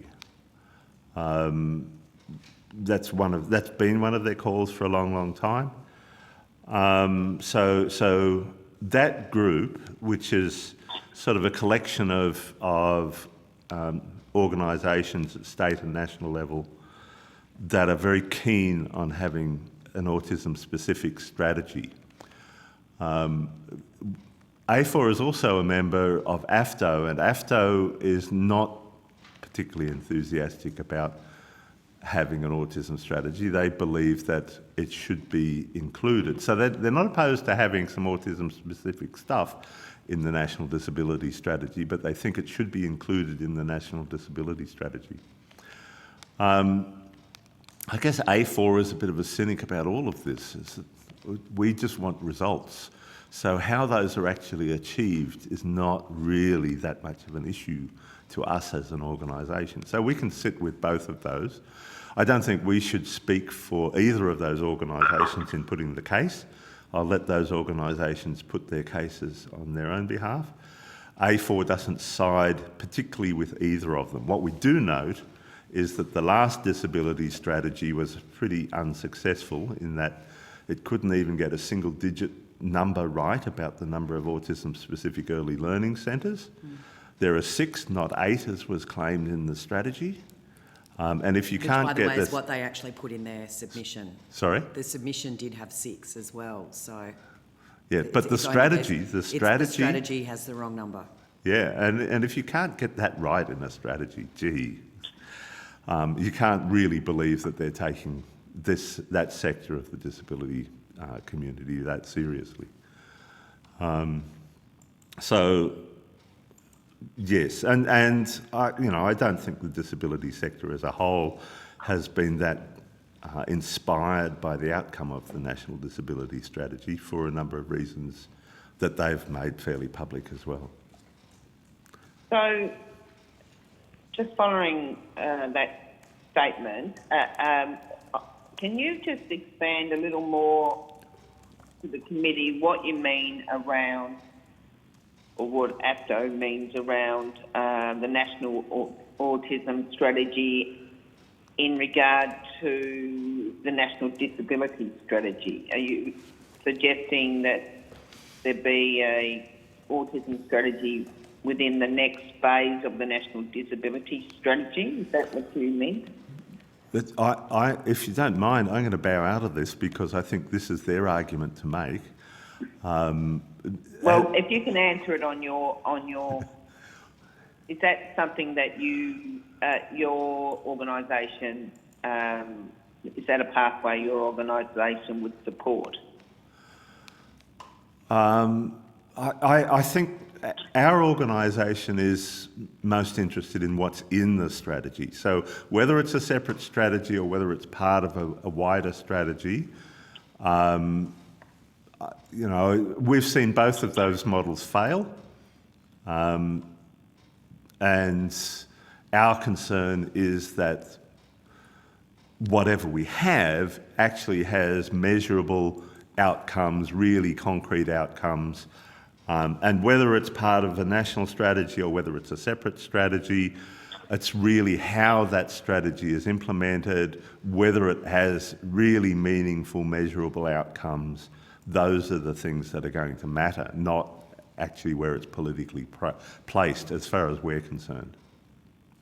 So are you aware of any discussions that the federal government are having in terms of a autism strategy, or indeed, the next phase of the National Disability Strategy? No, we haven't really been party to any of those discussions yet. Would you expect to be? I would hope to be, and I would not be surprised if we weren't. Right. Just a couple of quick questions. we talked a bit earlier today in terms of employment support. Do you have or are you aware of any specific strategy that the government's put in place around employment support, and for people seeking to enter or remain in the workforce? So I presume you're really referring to autistic people in that regard? Yes, I am. Yeah. I'm not particularly aware. I don't know how much involvement they have with a few of the very specialist programs. So there's a couple of things. There's a thing called the Dandelion Project, and there's an international group called Specialist Turn that are targeting the specific employment of autistic people and doing some really interesting stuff. But they're targeting a pretty elite group of autistic people. And it doesn't really cover the whole of the autism spectrum. There are a lot of people who are not going to be covered by that. We do know that there's pretty bad outcomes for employment of autistic people, and we regard that as being inappropriate, unnecessary. We would expect that given their physical and intellectual abilities, people with autism should be much more employable than the figures would suggest. We get a lot of reports of employment agencies cherry-picking clients. So autistic clients are seen as too hard and simply don't be taken on as clients. My son has never been taken on as a client in an employment agency ever, despite several attempts to do so. And I don't think that's atypical at all. By the same token, I'm fairly neurodivergent, although I don't have the dysfunction that's associated with autism, and I've never really been out of work. In fact, they've dragged me back into work. And even though I'm over 70, I am now back in full-time work with the COVID thing happening. So, as your organisation, do you have any views as to other strategies that perhaps or programs that need to be put in place to assist people with autism seeking to enter the workforce? I think we definitely do need some programs. I don't think there's many models that we can base them on, but I think if we were to actually sit down and develop some, we could have a lot more success in this space. Yeah, it just really needs some effort and attention that it simply isn't getting. So just one last quick question. I know you mentioned research before, and that there's not enough research. Hopefully, I'm not saying something that putting words into your mouth. But how would you like to see, funding for research be organised? And by that I mean, if there was a federal funding, Australian government funding, or indeed funding from all levels, well, state and federal government, how would you like to see which research program receive funding? Oh, that's way bigger than me or my organisation. Can you identify any gaps then? So what I do say about this is when you think about it, we've got a $22 billion a year NDIS rolling out. The conventional wisdom around this sort of stuff is that you should be spending 2 to 5% of that kind of budget on disability research. There really ought to be that level of sort of funding happening. So it's not just autism specific. I think it's the whole of disability sector. We need an NH and MRC around the disability sector, or an ARC that's specifically around the disability sector, because although the health and medical stuff sort of overlaps with it a bit. I don't think it sort of matches up in terms of the overall budgets and things, and I don't think that's being properly looked at. I think some years ago I made a suggestion that they ought to be looking at what things are being targeted and think about it a bit more, and I think the NH and MRC has actually done that a bit.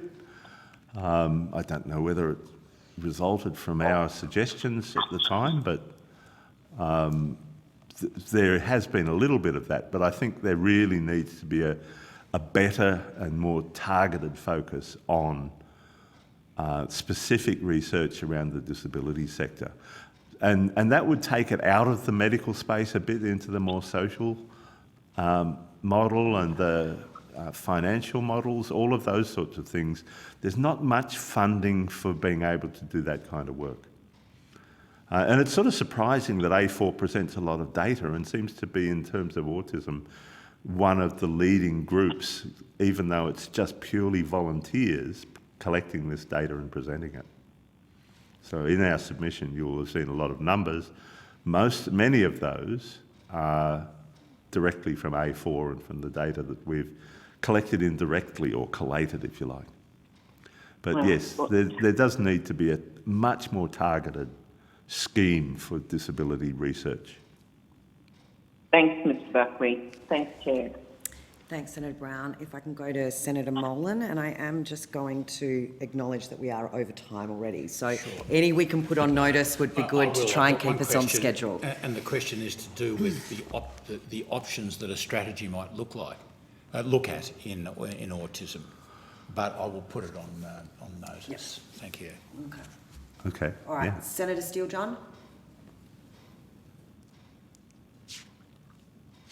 Thank you, Chair. Look, just first of all, Mr. Buckley, I wonder if I could take you through the point you made about the need to really shift the way that more healthcare practitioners are trained in relation to autistic folks. Could you detail that a bit more for us? What that shift would look like? Sorry, I couldn't hear that very clearly. Is this better? Yeah, that could be better. Yeah. I wanted to take you to the part of your submission where you talk about the need to shift the training of mental health care practitioners in relation to autistic folks. And I wondered if you could outline what the deficiencies are that you currently see and what would need to be added to the way folks are trained. So there's a big question around all of this. One of the things is that we never know whether autism is included in psychosocial disabilities or not, whether that's thought about in terms of the same sorts of things. So in this country, autism seems to be sort of cast out of every area. It's not covered in any of the areas. So, we don't have people trained even in diagnosing adults with autism. It's a big problem. So let alone getting to treatment, let alone thinking about treatment regimes and help and assistance for people with autism who are traumatised. We don't think about any of this in any way. So we really need to think about how we get people who train in our tertiary institutions, graduates in this space. And the bigger problem really is how you then train the people who are already in the workforce, because we're not going to just replace them with people who know what they're doing. We actually have to bring the existing workforce up to speed in this. And many of them actually have attitudes that really are contrary to best practice in relation to people with autism.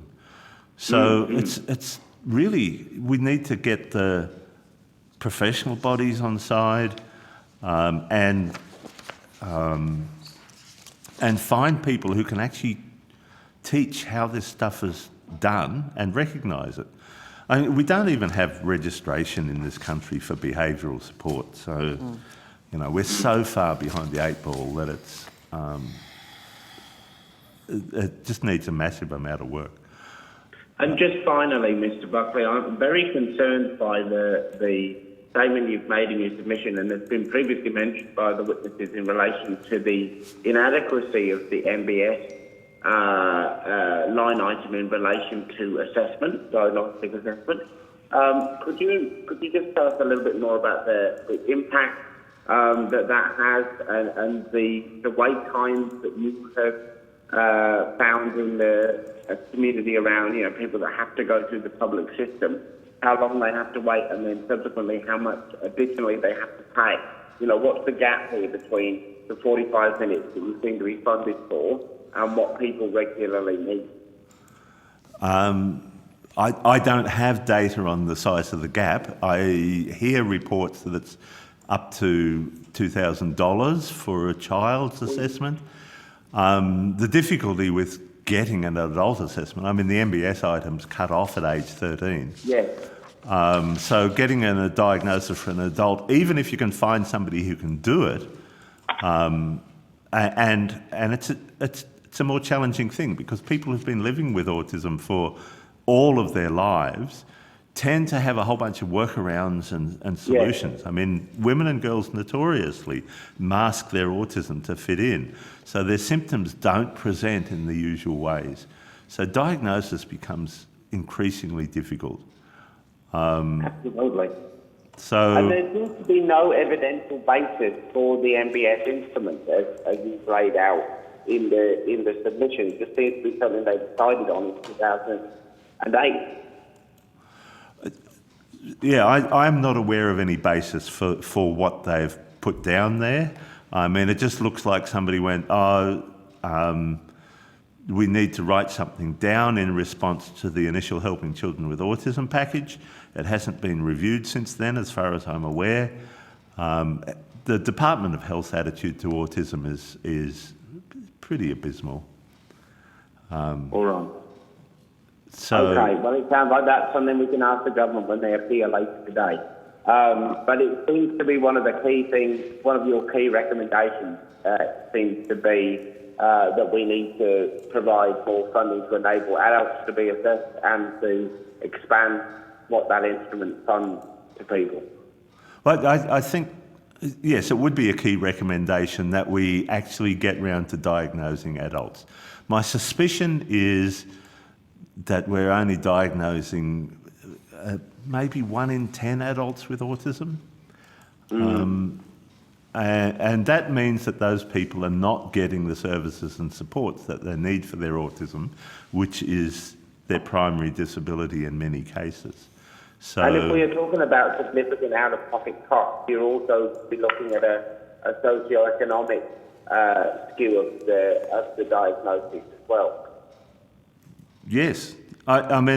These are very difficult issues, and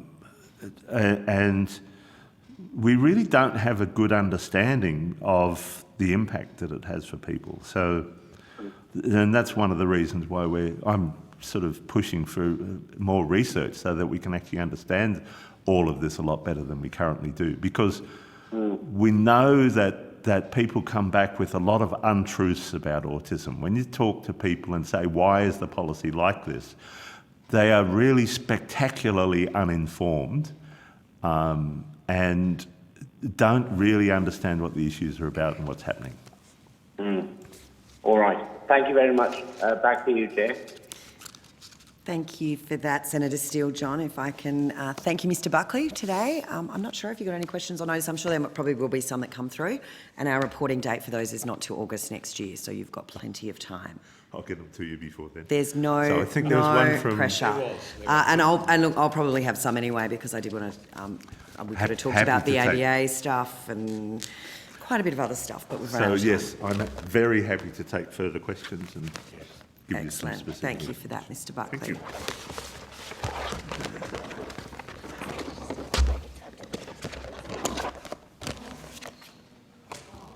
I just found out I'm making that up. It is actually the 21st of August this year, but you know what? We're not reporting till October next year, so I'm sure we can give you an extension now that I've told you all the wrong date. My aim will be to meet them. I'm sorry I was late with my submission. Not as late as the one who's appearing this afternoon and got it this morning.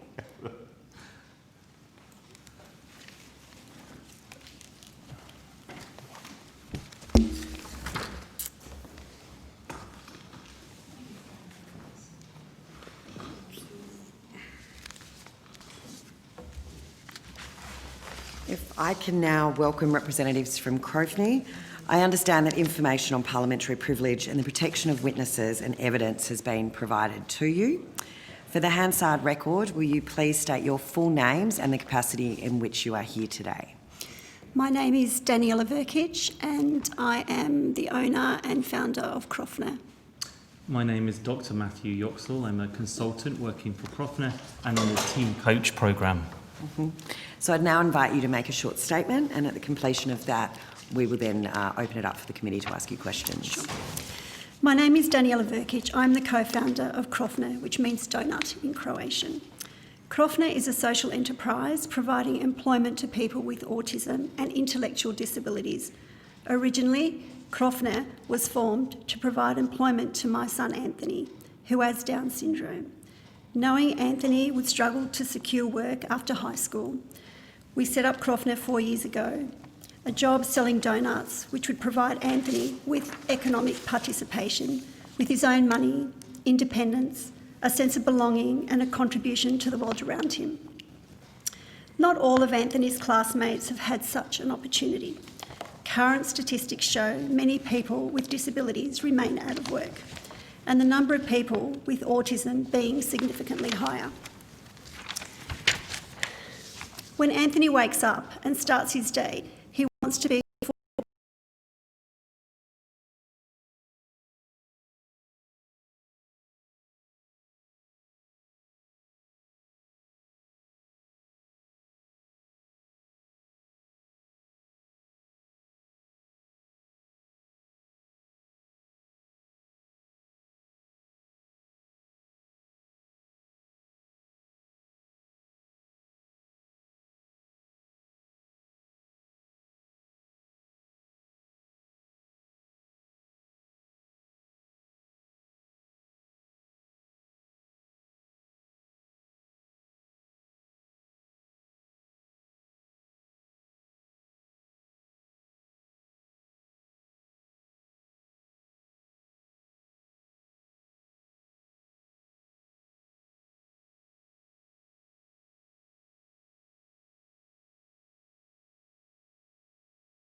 people. What are the successes out there? What are the challenges and obstacles? And what can we do with our programme to move things forward and in a way that ensures that people with autism and their potential employers are a positive match and remain so over time?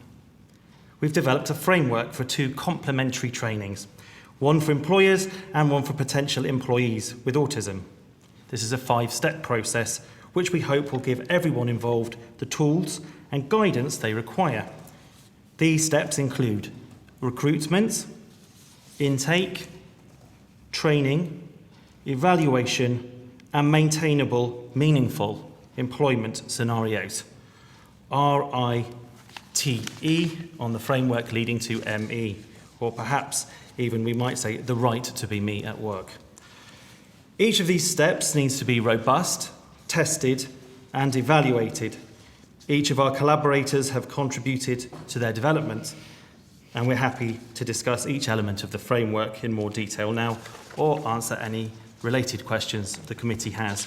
We're also open to suggestions and advice that anyone else would like to offer, because we are in the consultation process But just briefly to jump back and look at the key arguments we're here to sort of talk about, centrally are that we want to challenge the problematic perceptions and assumptions surrounding the employment of people with autism. We want to shift attitudes, and we want to provide a stable route into employment for autistic people based on their skills and their interests. And we want to create a training framework that addresses the needs of autistic employees and their potential employers. And we want to make inroads on work-based culture, making it more inclusive, and by giving employers and their teams the tools and the confidences they require. Thank you. Mrs. Virtue, if I can start with you. One of the things that we see quite often with employment programs for people on the spectrum, and one of the focuses, seems to be centred around IT, because obviously a lot of kids with autism are very, very good at that and enjoy that singular focus. You obviously offer a very different type of employment.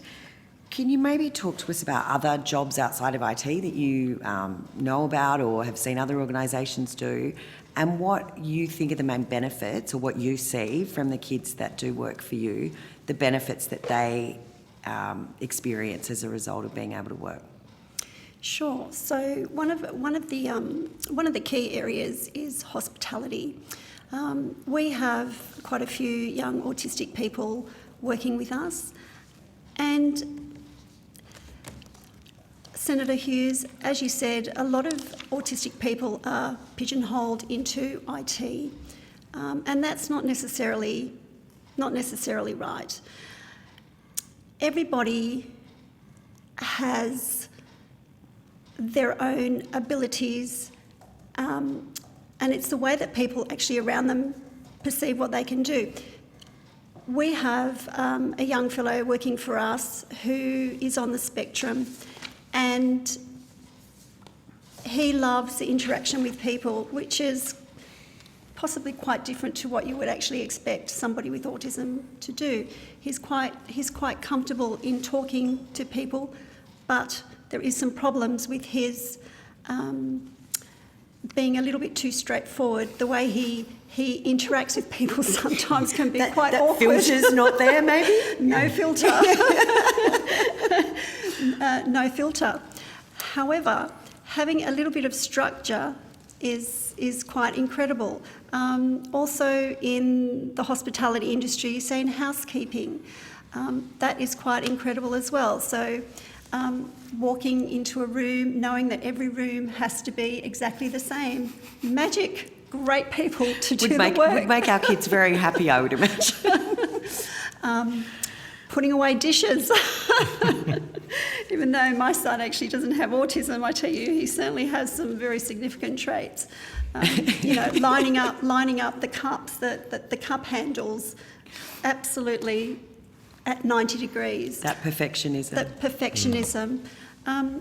So as far as different avenues of employment, there's many avenues of employment for autistic people, Holly. And what do you think some of the benefits are? Because obviously, as we go through the process of this inquiry, we do know already that a lot of people with autism are underemployed, that they struggle to make that transition into employment. But when they do, what do you see as the main benefits for those, particularly young people who get to move into the workforce? Holly, it's absolutely about confidence. It absolutely increases their confidence 100-fold. And the way that we can do that is actually by giving them the opportunity. We need to, as a society here in Australia, give autistic people an opportunity to shine, because everybody has something to contribute, and they certainly give a different perspective on life, and it's quite often a great perspective.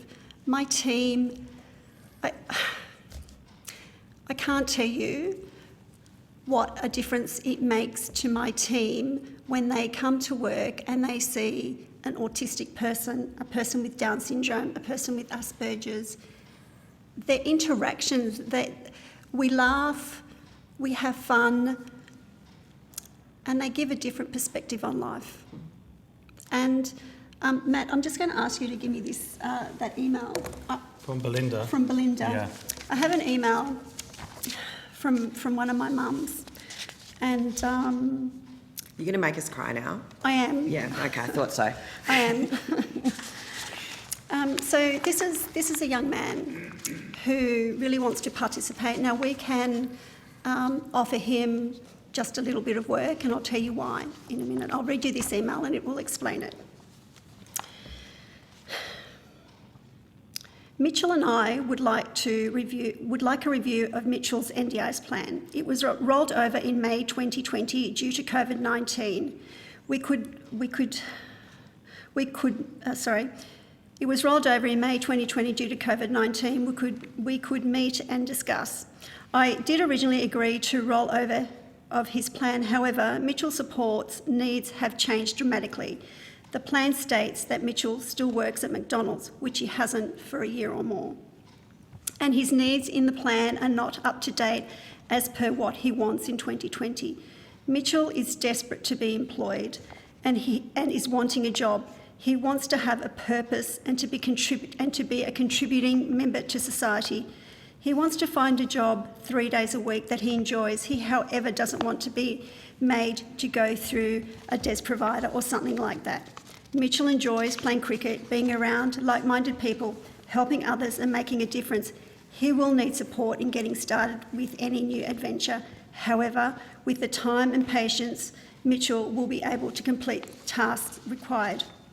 Please understand that Mitchell is very frustrated that his needs are not being met, and he feels no one understands what he wants.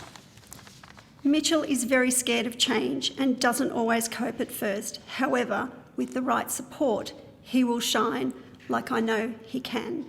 Please support him in his future.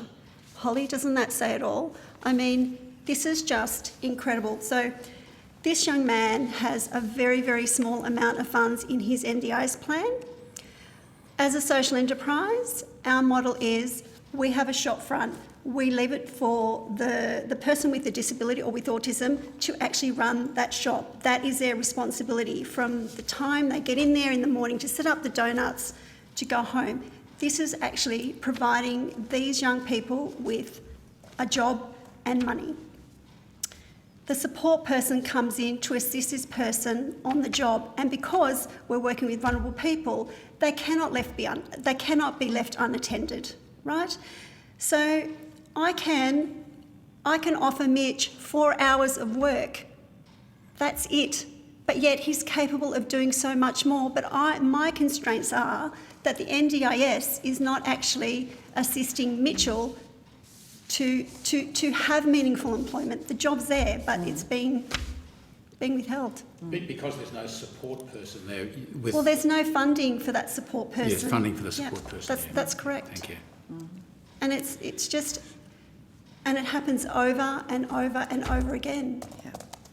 Well, I know definitely one of the newer endeavours under the NDIS is to ensure we're getting higher numbers of people into employment and that economic contribution. So I am hopeful that between this committee and the NDIS committee and a couple of others that we will start to see that sort of thing changing. And obviously we're talking to the NDIA this afternoon, so we will relay that on. I'll hand over to Senator Griff now. Mrs. Vukic, you've got 12 to 16 employees with autism or an intellectual disability. That's correct. Can you explain what the hiring process looks like? So I think that's quite an interesting area, especially how you're tailoring it for neurodiverse people and what supports are provided to help your employees, self-determination, autonomy and independence through employment. Absolutely. So what we do is sometimes we go through a DES provider, and other times people approach me directly. And as far as training goes, we do on the job training. So it would be either myself or another one of my colleagues. We would actually go in there and we would assist this person with a support worker on the side to know exactly what their role would be and how to do it. And as far as training the staff were actually put through a program run by Croftner, and we go through issues that may arise through different scenarios that may arise in the workplace, working with these vulnerable people. Okay. Right. What's your advice to employers who might still be hesitant about employing people on the spectrum, and what is your view about potential quotas for employers? As quotas, well, I think first of all, Senator, that everybody has a place in society, and just because somebody is branded with autism shouldn't actually disadvantage them in being employed. And as far as quotas are concerned, well, I think really what should be happening is that if the person is right for the job, they should be afforded the right to work. Right, yes, correct. Okay. All right, thank you. Chair? Thank you, Senator Griff. If I can go to Senator Steele-John now. Thanks, Chair. Thank you so much for your submissions and for the questions that you've answered so far. They are actually most of the questions that I have. So I will pass over to my colleagues. But thank you very much for contributing. I think we should all take note of that, Senator Steele-John. And I'll hand over now to Senator Molan. Thanks, Chair. I think, Dr. Yoxall, I think that you made the statement you want to create a training framework. Have you? You must. I assume you've created something which approximates that. Yes, it's on the back of our submission. It's good here. It's probably quite recognisable as a route into employment. And in terms of a participatory approach to training, so we've got recruitment at the outset here, and we're looking at both sides here because we're looking at how do we recruit people with autism, and in relation to working or going into work in different industries. And on the other side, we're looking at employers who are interested, in employing people. So we then, with the intake process, and I think the question just came there about the recruitment. How do we do this? So we're looking at having an intake process where we are quite succinct in the way we're finding out what people's skills and interests are, people with autism, and trying to match them up then with employers who are going to also come through the training, and they'll be given a set of communication tools, a set of approaches to working with autistic people, so that when we bring these two groups together, there's some familiarity and there's some stability in the approach. So this is the training section, and then we'll be moving on to look at how we do the evaluations with people following up in the workplace, how those shifts and changes happen, and hopefully, if we've got the right structures in the right places, people will go on to having more longevity in their employment. It doesn't just become a tokenistic process or one where there's overcompensation, but people are trained thoroughly, they become independent, and they may, as we've seen in the case of Seeing Machines, for example, Canberra-based firm, people may begin that first period in work with a support worker for a year or 8 months, but over time, and given the right support and the right training, they will then come to be working there independently. So this would seem to me to form a significant part of an autism strategy. It may not be your strategy, but it may be. It should, somewhere in that strategy should be a framework for employment that covers both those who wish to be employed and those who wish to employ people. That's right. Yeah. So originally the training was set up this way, that we would have people coming, employers or their staff, who are going to have a particular role in advocating for their autistic colleagues or offering some kind of mentorship, and then the training coming for the people with autism on work-based skills or industry-based skills. As we've gone into consultation, and because we've been talking to people, we've started to realise that we needed to expand our perspective a little bit. So we need this whole 5-step process. So it's not just about providing the training, it's about getting the recruitment right, getting the right people interested at the beginning, getting the right focus of attention on people's skills and interests on one side, but also that when employers come, that they have a particular attitude or a willingness, or they have staff who can hold the space for an autistic colleague. And then, of course, once people are into work, as we've seen with some of the other people that we've been consulting with, you need time, right? So people need extra time, perhaps, to find their feet, to become independent, but once they are, they'll stay. And that's where, for a business, this is the value added, where you have to obviously give a little extra attention at the start, but later you get that back with loyalty and you get that back with longevity of a staff member who stays. So is this as much a function of funds being provided to this as it is to attitudes? I'm sure there's both involved, but... Well, so the team coach program was a federally funded grant. Okay. Yeah. Yep. And as far as attitudes go, there has to be a very, very large shift in attitude, not just in the autism space, but in disability in general. Right across the right across, Yeah. corporate absolutely. sector and the government sector at the wanting to employ people. Absolutely. And it's fair to say that when we started this process, we used this idea of a training for people with autism rather broadly. But of course, what we've seen is we probably need at least two tiers of training. A training for people who can come into a learning space independently and probably go on to go to work independently. And then we need another layer of training for people who need to learn with a support worker and at least initially go to work with a support worker. So we're having to think carefully about the combinations of different people that need to come together at different times. So the more you unpick it, the more complexity there is, but there absolutely can be a robust structure in place to do it. But as Danielle has pointed out, some of that continuing support and the funding associated with it is also essential for making it work. And just my last question. No, you're right. What's your experience of support people? How long, in your experience, have they had to stay with an individual, or can a business have one support person that works with a number? How does that work? Senator Molan, it's in my specific scenario. So if you look at a micro enterprise, so you have the person with autism or with a disability, and they have a support person working alongside them.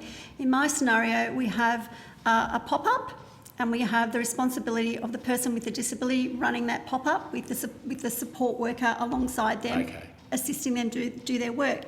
However, that's in my organisation.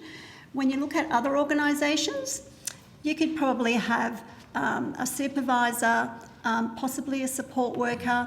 It all depends on the individual person. I don't think you can actually just say, well, XYZ is coming to work for 6 months, his support work is going to stop at 6 months, he should be right now.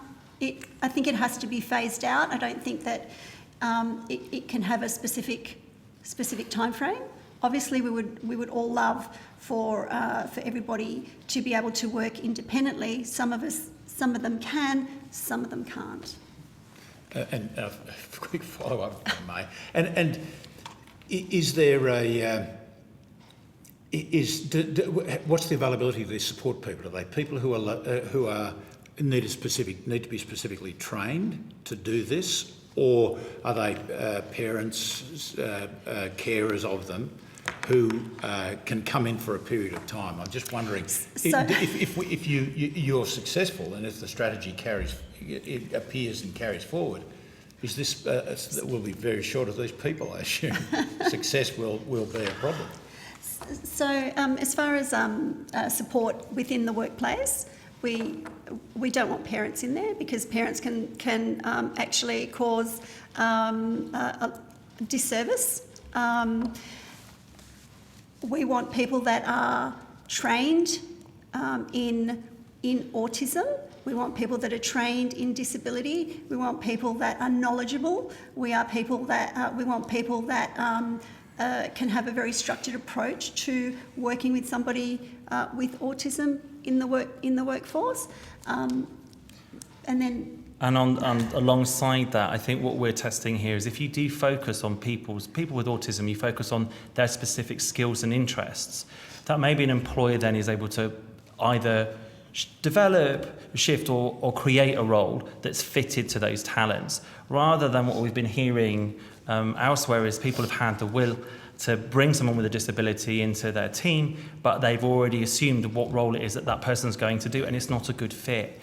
So we need to sort of explore this at the beginning, or what some people call a discovery process, working out what are those skills and interests that people have, what are their strengths, and if we cater to those first and foremost, then perhaps over time, the length of period of support, it might be reduced, but unless we begin there, we won't know. Yep.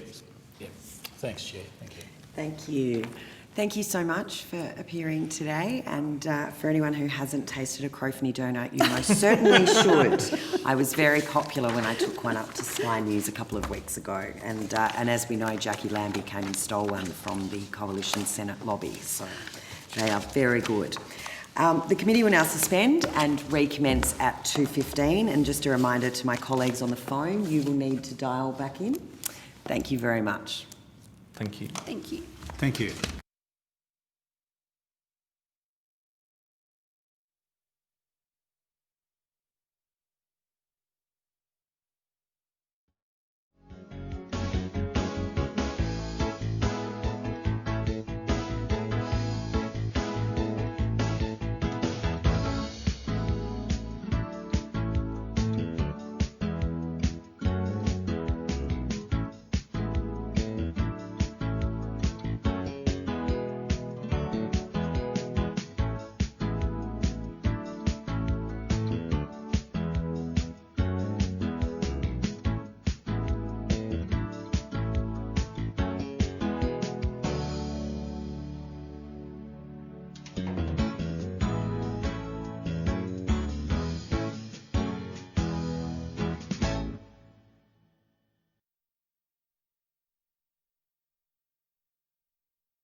I now welcome representatives from the Department of Social Services and the National Disability Insurance Agency via teleconference. I understand that information on parliamentary privilege and the protection of witnesses and evidence has been provided to you. And so I would invite you to... I'd just like to, before that, remind senators that the Senate's resolved that an officer of a department of the Commonwealth or of a state shall not be asked to give opinions on matters of policy and shall be given reasonable opportunity to refer questions asked of the officer to superior officers or to a minister. This resolution prohibits only questions asking for opinions on matters of policy and does not preclude questions asking for explanations of policies or factual questions about when and how policies were adopted. Officers of the department are also reminded that any claim that it would be contrary to the public interest to answer a question must be made by a minister and should be accompanied by a statement setting out the basis for the claim. So for the Hansard record, will you please state your full names and the capacities in which you appear today? I'll throw to you, Ms Hawke, first, and then we'll go to the phones. I'm Sarah Hawke, Branch Manager of Participant Outcomes for the Department of Social Services. NDIA people? Certainly. Martin Hoffman, Chief Executive Officer, National Disability Insurance Agency. Sarah Johnson, Scheme Actuary, National Disability Insurance Agency. Peter Dinatris, Strategic Advisor for Early Childhood Intervention and Autism, the National Disability Insurance Agency.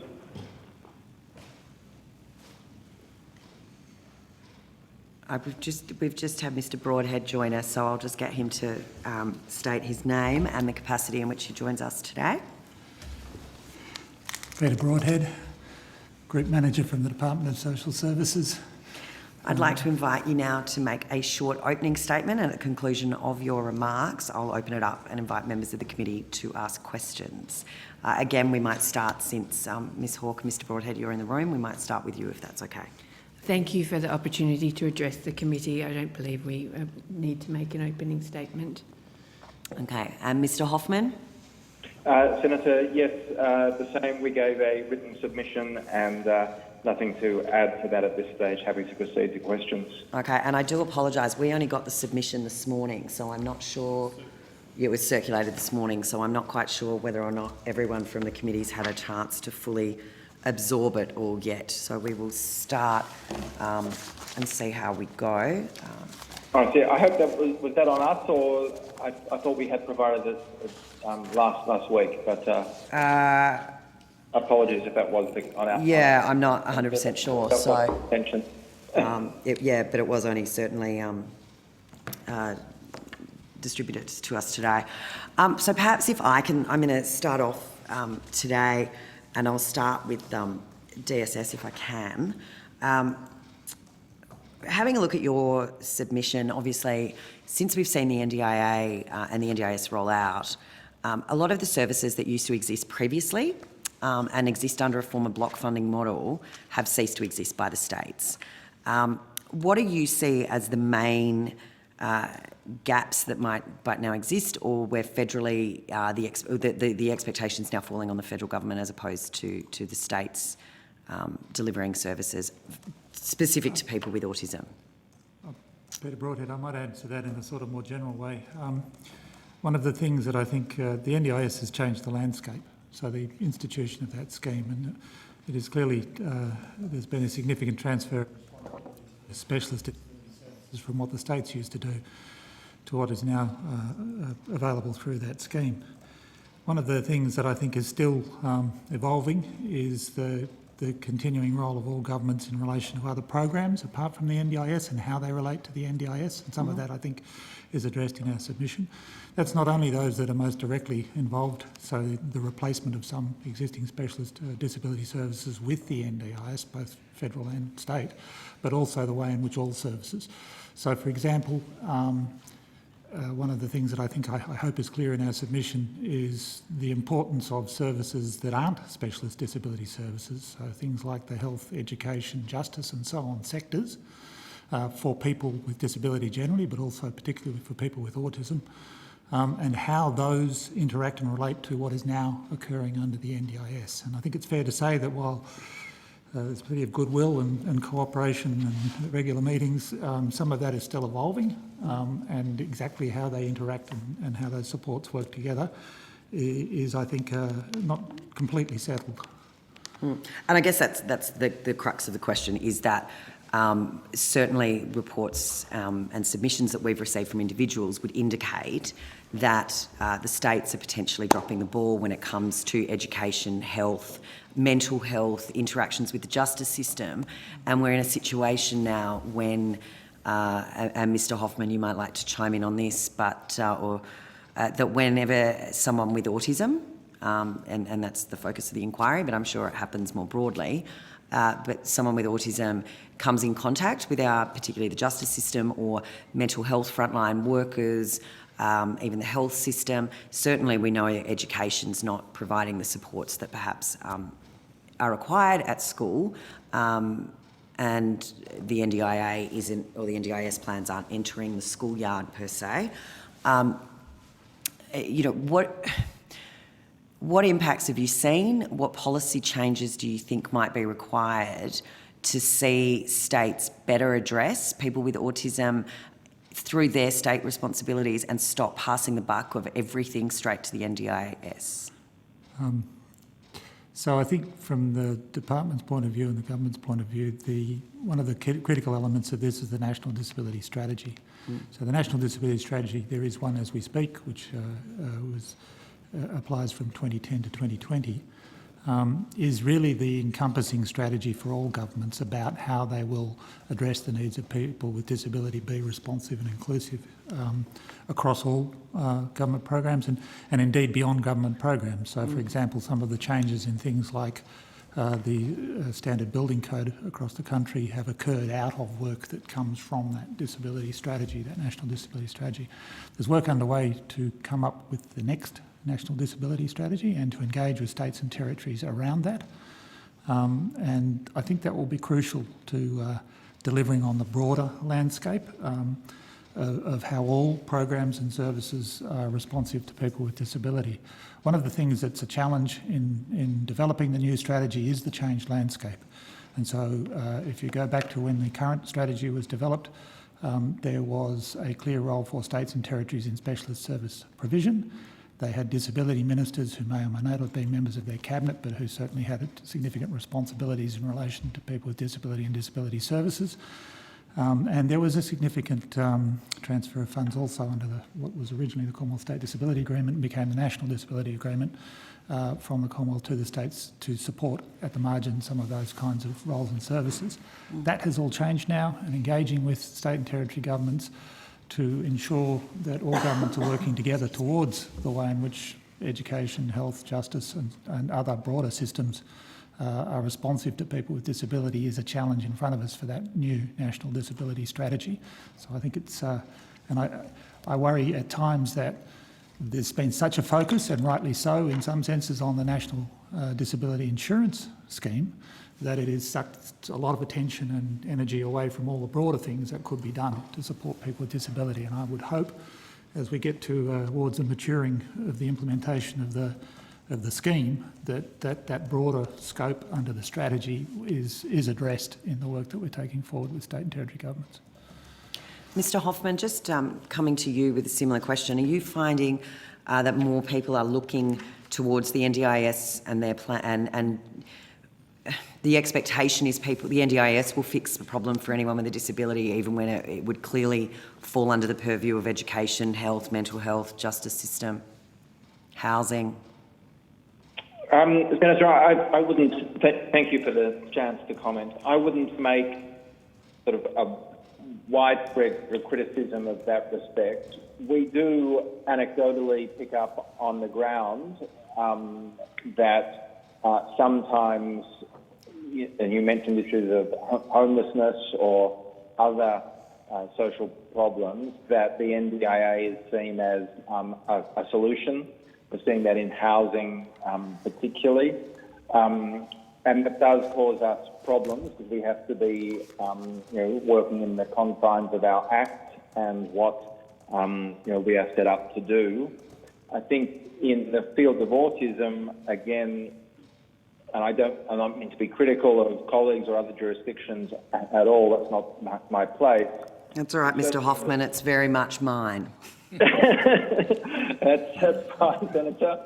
I would say that we have seen in the COVID space, as difficult that has been, particular issues with homeschooling and the requirement for and the ability or not for state education systems to meet the needs of children with disabilities, including autism, in a homeschooling context, and a push to use NDIA supports for that purpose as well. So I think Mr. Broadhead is right when he says the National Disability Strategy and then the Disability Ministers meeting, or the Disability Reform Council of Ministers, is the place for this. The Tune review into the NDIS very clearly called out the need to continue to better define the mainstream interfaces and to make it clear that even where funding was not provided by a particular mainstream system, that should not mean that the NDIA was the funding source. I think a clarity of that and the sort of change recommended by Tune will also assist.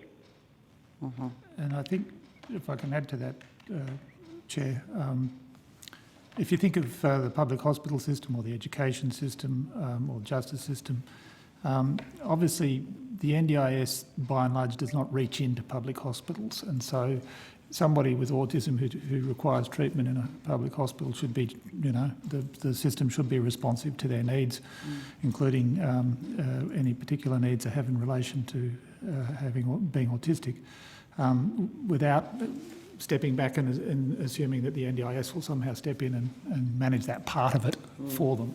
Now, that doesn't mean that there aren't times when, people who are providing support funded through the person's plan are not also present in some services or settings, but it doesn't take away from the responsibility of those services to be responsive to the needs of people with disability, to accommodate them however it should best be done. And because the NDIS is a new thing in the landscape and different, I think there is, not necessarily even at the government policy level, but in the ways in which people understand things. The frontline workers may not be clear about, how this works between the two. And so I think ensuring that clarity is really important. Another area that I think has become apparent is in things to do with housing. The scheme does not go into housing for all people with disability. It's only in very particular circumstances that specialist disability accommodation supports are provided for a small proportion expected of the overall scheme population. And yet some of the issues that are difficult in terms of, for example, people with disability wanting to exit public hospital when their treatment's completed is to do with accommodation needs, which may or may not be the responsibility of the NDIS. And yet, because people are seen as having disability, or participants in the scheme, there's a sort of, oh, well, then they must, that problem must belong to the scheme, where of course it doesn't. So this is teething issues. This is stuff that arises because of the fact that it's a new way of doing things and there are new and different responsibilities. But I think it's important that and I think there's a goodwill on all sides to try and work through this. I would, as with Mr. Hoffman, I wouldn't, leap to trying to criticise my colleagues in state and territory governments and departments, but I think there are a range of issues that need to be worked through. They are being worked through, but I think there's still some distance to go. Mm-hmm. Can you explain to me what the Children and Parenting Support Program is, the DSS fund? Do you want to have a crack at that? So you're referring to our submission? I am. So I'm just trying to find... That's okay. That's all right. So page 13 in our submission.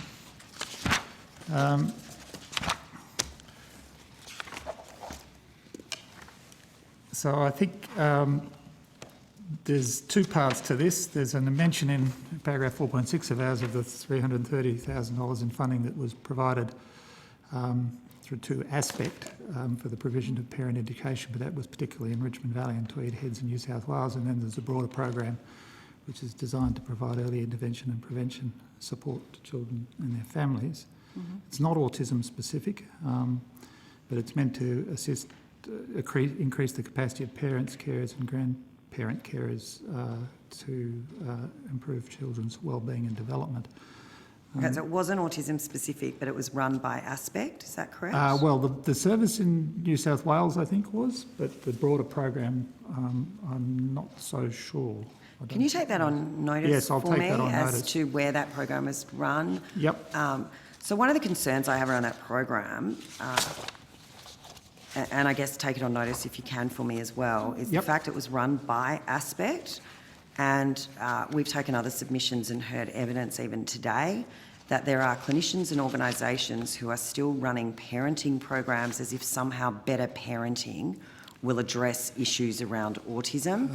And that actually feeds into the old refrigerator mother mentality that somehow or other mothers being cold made their children autistic. It is an outdated, absolutely offensive, disproven theory, yet by teaching parents to I don't know what, somehow or other their kid's autism is going to be cured, or whatever the point is. But if you can take that on notice and provide absolutely. some significant information about who ran it, why they ran it, who it was targeted at, whether or not parents of children with other disabilities were either both included and targeted, and if the program is still ongoing.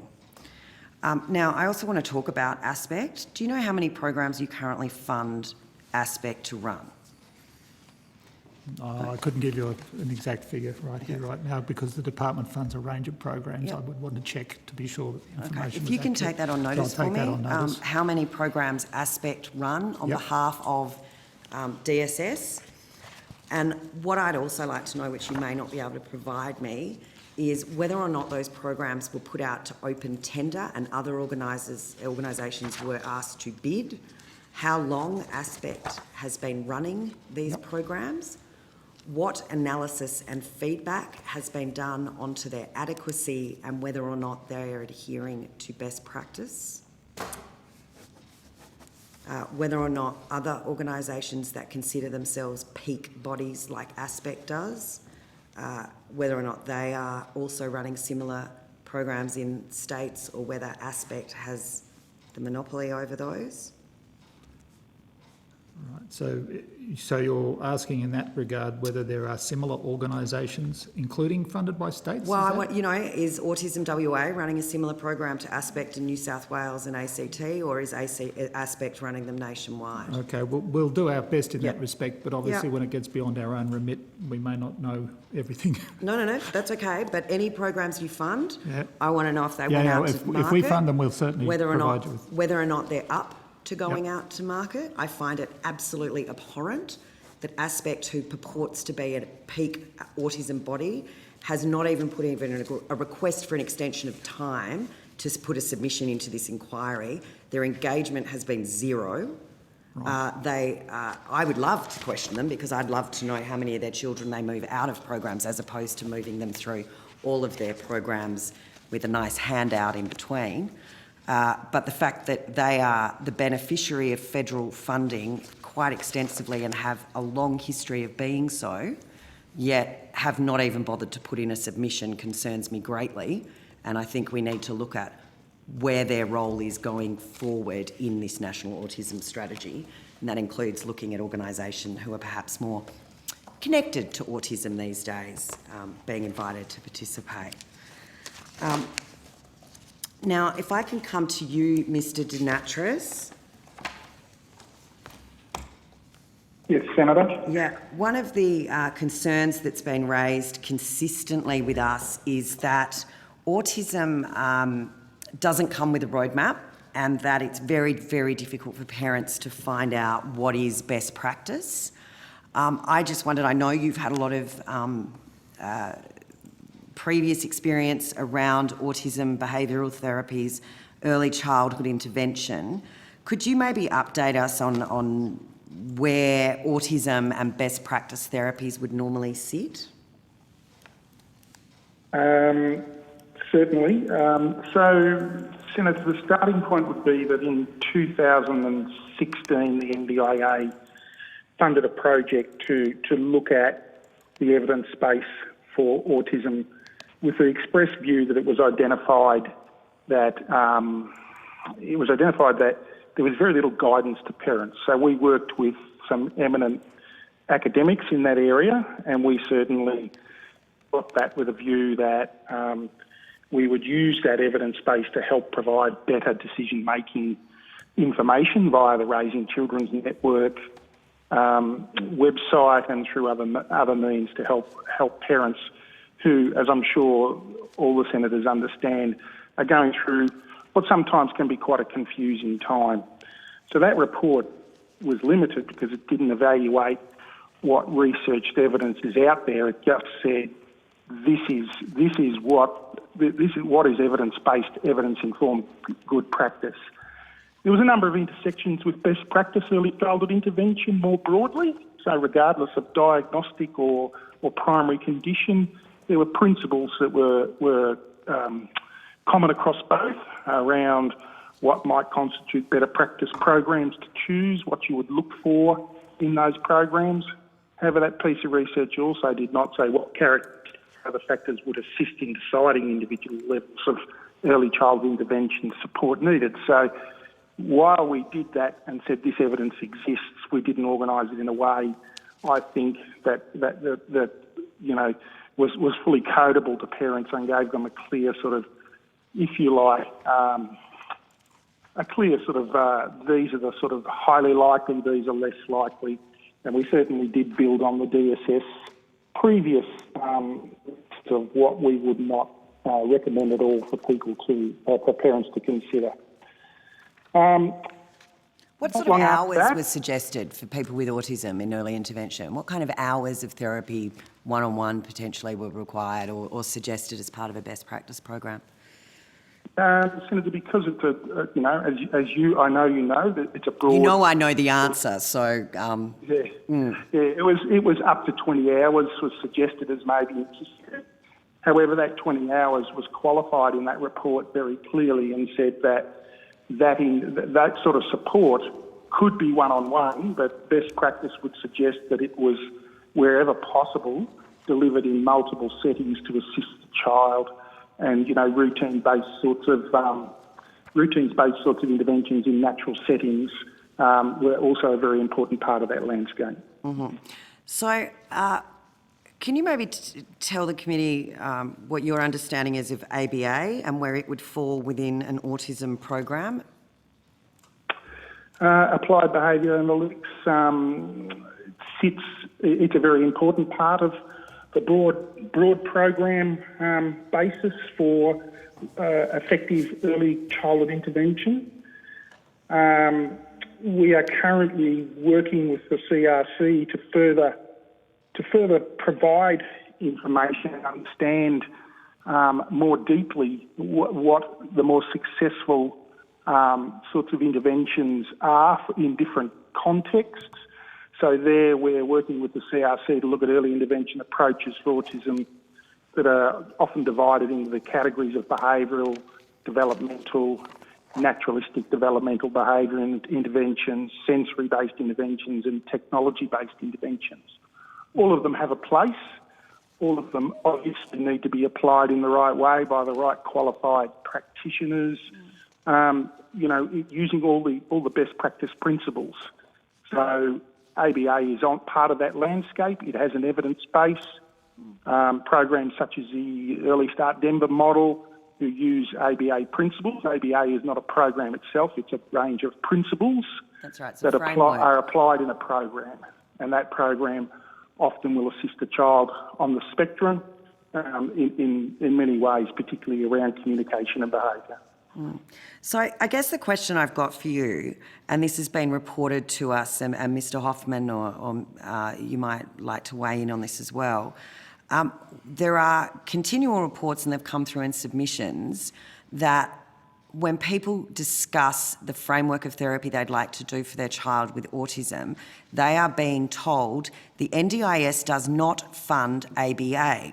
Now, if you go onto the Raising Children network, as you said, that's where a lot of the research work was then put out for parents to source, which I got to say is not the easiest thing to navigate, because you have to also go through collation and all the other things that are non-evidence-based to learn what all the different therapies are. But where does it say the NDIA or the NDIS can determine what type of therapy a parent does, but also when it is recognised as evidence and research based on the Raising Children network, which is government funded, where is the NDIS's role in dictating to parents that they cannot undertake an evidence-based therapy program? So the answer, Senator, is quite obvious. We wouldn't dictate. Well, but it is being dictated. We're not. It is being dictated. There seems to be within the NDIA or the planners or the LACs or wherever it is an absolute objection to the term ABA, and I'm trying to understand why and where that direction's coming from. Look, Peter, I might just... Yes. Senator, there is no policy directive that the NDIA does not fund ABA. In fact, Sarah Johnson, the Chem Actuary, could probably point to the significant amounts of funding that we pay every week in respect of ABA therapies. So that is just not the case in terms of either formal policy or actual practice. Well, it is happening in practice. We do have a role under the Act in terms of making decisions about reasonable and necessary. I'm speaking generally here, and that will go to issues of efficacy and issues of evidence and issues of value for money.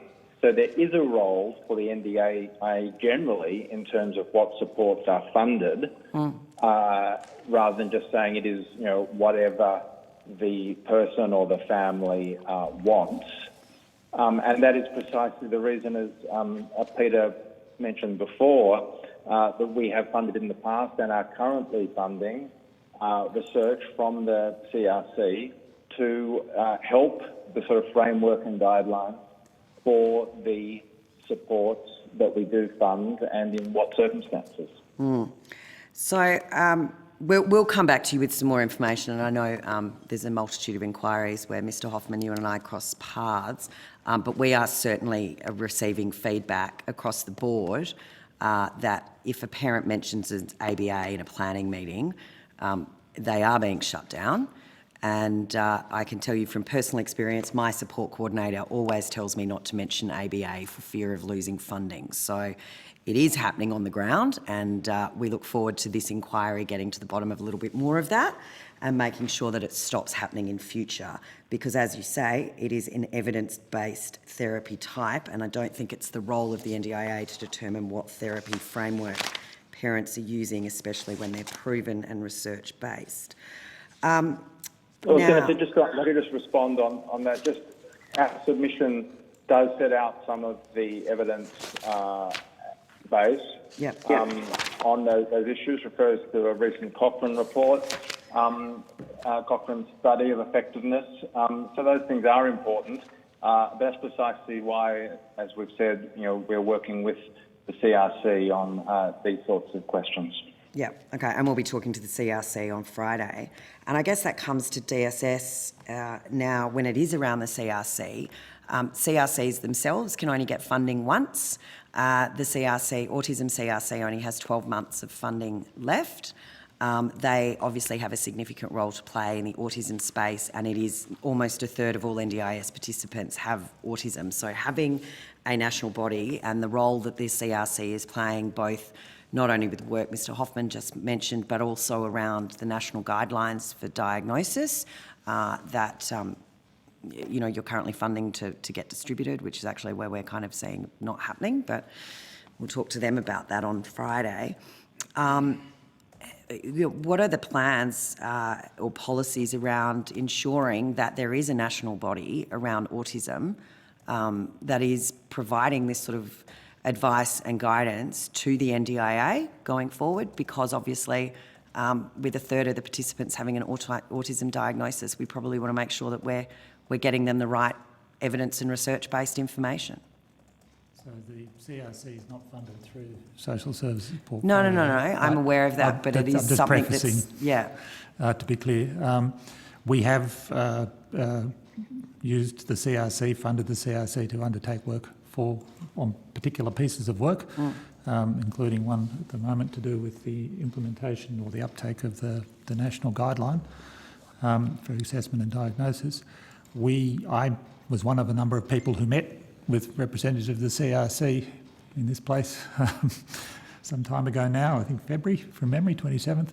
And we are aware that their funding concludes under the CRC program 30 June next year.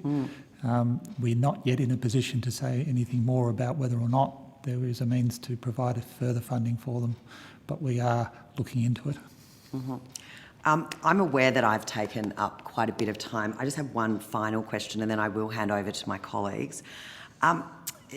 Working with the Dandelion program and in conjunction with DXC, obviously one of the key aims of the NDIS and objectives is to see more people in employed work and making a contribution to the economy, not only for the economic benefit but also for their own benefit. Can you maybe talk us through a little bit about the Dandelion program and how that's working, but also what's the expansion plan behind that? Where are we at with looking at getting real numbers of people into roles as opposed to, the smaller numbers that we're seeing coming through some of these programs? So I'm not sure. I'm talking, we've got a target of 30% of NDIS participants having employment, and Mr. Hoffman can correct me probably there, but getting 60 to 100 to 200 people in a job's nowhere near where we need to be. No, and I won't speak for the particular initiatives the NDIA may be taking. I'm aware of the Dandelion initiative for a range of reasons, including in the past I've met with the people who sponsored it in Australia. It comes out of, I think, a program that was originally implemented elsewhere, but has been going for some time, originally under the auspices of Hewlett-Packard, then DXC. And indeed, the department itself, my department, Social Services, is participating with that. We have a number of people who are working in the department as part of that program, including some in my own group, and so we're highly supportive of it. It's also been the case for some time that there have been people under that program working in the department, what was the Department of Human Services is now Services Australia. So we are actively engaged in that sense. More generally, the government has a range of initiatives to support people with disability into employment. The largest of those is the Disability Employment Services program, which funds supports all around the country through third-party organisations to assist people with disability into work. And while not necessarily relevant to all people with disability, there's of course the Australian Disability Enterprises. The support of those is transferred by and large from the department to the NDIA, and that depending on the person's aspirations and impediments to employment, that may be relevant for some people. But we're not more broadly engaged at the moment with DXC that I'm aware, but I'll take it on notice just to make sure that if I'm not aware of something, that I do bring it to the committee's attention. Okay, thank you. I will hand it over to Senator Griff. You there, Sterling? Thank you, Chair. Look, Mr. Denatris, early intervention has been shown to improve learning, communication and social skills as well as underlying brain development for autistic children, yet access to early intervention is being hampered by wait times and diagnosis, which further compounds a family's ability to access the NDIS. Now, that's the view of many submitters, and indeed the Royal Australian College of Physicians has submitted that it's important that those children who do not have official diagnosis are able to access the NDIS. Does your organisation agree with this, and can you explain what supports are available to families that are pending a diagnosis? Thank you for the question, Senator. So I'd agree with that position. The agency would agree with that position also, that early intervention should commence as early as possible where developmental delay or what you would call early red flags appear for a child who may be indeed on the spectrum and therefore development is not trajecting as it would against the age norm of that young child. We have very successfully over the last 9 months decreased waiting times for access to the scheme and approved plans. We've done that very cognizant of the fact that early intervention should commence as early as possible and shouldn't lean just on a diagnosis. Our early childhood early intervention partners provide a broad range of emotional and contact supports and are more and more growing their capacity to work with early health and early education to support children holistically. We are, through the current early childhood intervention reset, looking at bringing more support to children earlier in a range of mechanisms, which we're sort of exploring fully through both the Tune review recommendations, but also looking at some improvements to our operational guidelines and our own partner, if you like, contracts to bring that as forward as possible. We're looking at doing that in two ways. One is through the partner themselves, or if not through the partner, through another funding mechanism so that families can get started while they are either waiting for diagnosis or indeed are waiting for more holistic needs assessments. But we would agree, the NDIA would agree that with the Royal College that we shouldn't wait for diagnosis, and that's why we have the developmental delay clause within the NDIS Act, which allows us to commence support for those children as early as possible. Okay. Look, I'd like to now refer to... Senator Martin Hoffman here. If I could just add to my colleague's answer as well. The other important point is that the NDIS should not be or is not set up to be a diagnosis-based scheme, and that's why the focus on independent functional assessment, as noted in the Tune review and elsewhere, is so important. That's an assessment that we can fund, we can arrange, which can lead to access and planning decisions separate to paid for diagnosis, which might suffer delay or cost, as you mentioned. So how does a parent find out about this? Well, Senator, I'd say that's through the early childhood partners that we partner with, that we fund, obviously through our own website and communications, and then outreach into the states and the various health services there, GP outreach. There's a range of mechanisms that we continue to do as the scheme builds up to ensure that knowledge about where to go and when to go is widely available. Okay.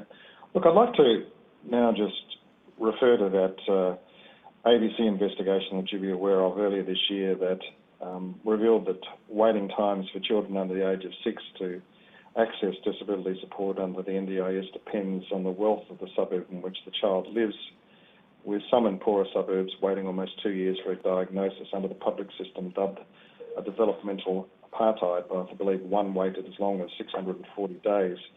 What is the NDIA doing to broach this developmental apartheid in which children in poorer postcodes are effectively shut out because they of crucial supports, primarily because they are accessing the public system?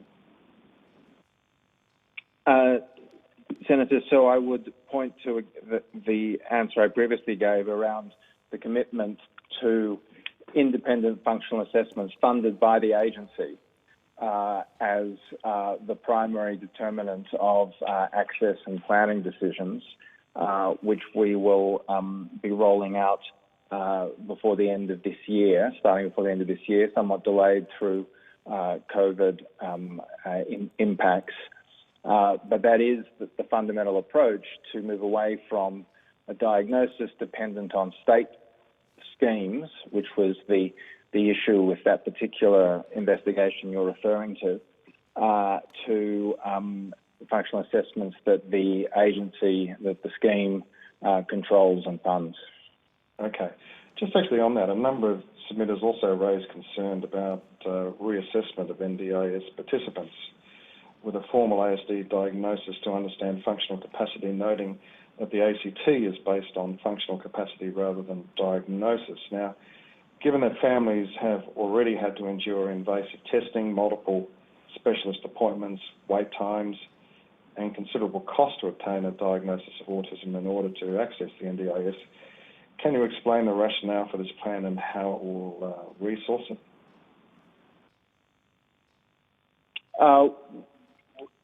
Senator, I mean, the issue of reassessment or continued participation in the scheme is provided for in the Act. It's something which is there and places an obligation upon the agency in the interests of the sustainability of the scheme that participants continue to effectively meet the eligibility criteria for being a participant. So there's nothing in and of itself wrong with that. That is the way the scheme was designed and passed into law by the Parliament. Clearly, we want to do that in a sensible way, and that again is why the importance of functional assessments that we fund and organise will be the way we will do that going forward. You would also expect, particularly in the case of early intervention, the whole reason you want to invest in early intervention is to see an improvement, if possible, in the trajectory of the child's development and life outcomes. And of course I want to be sort of sensitive in terms of the way I express this. There are some disabilities that are permanent and for life, of course, but in this case, in the area of early intervention, you are seeking to make it a difference.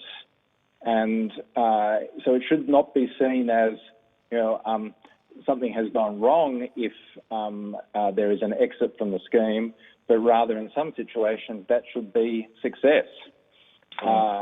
And that's the sort of the mindsets. And it's sensitive terrain, and I'm not trying to be too doctrinaire here, but they are important principles that we are seeking to make sure are well executed in the scheme. Okay. When inadequate plans are approved, the parents of young children with autism come to realise there isn't enough support to meet their child's needs. The parents are advised by planners that they can seek a review of the plan under Section 48 of the Act. However, this is often complicated with a review process described by many as being unwieldy and puts the burden of proof upon parents and carers who are often already facing emotional and financial stresses. Can you provide on notice, you wouldn't be able to provide this information now, how many reviews are sought by participants of their plans generally? How many reviews are sought involving plans for people with an autism diagnosis? How many reviews are currently pending with the NDIA? Have all reviews been commenced within the 14 days stipulated by Section 48 of the Act? How many reviews are successful and how many are refuse changes to their plan? How many participants go to the AAT following a refusal?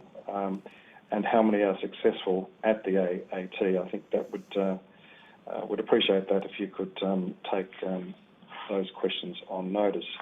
The submitters have also raised the issue that NDIS funding for children with autism cannot be allocated to supports that they may need during school, as this is seen as double dipping.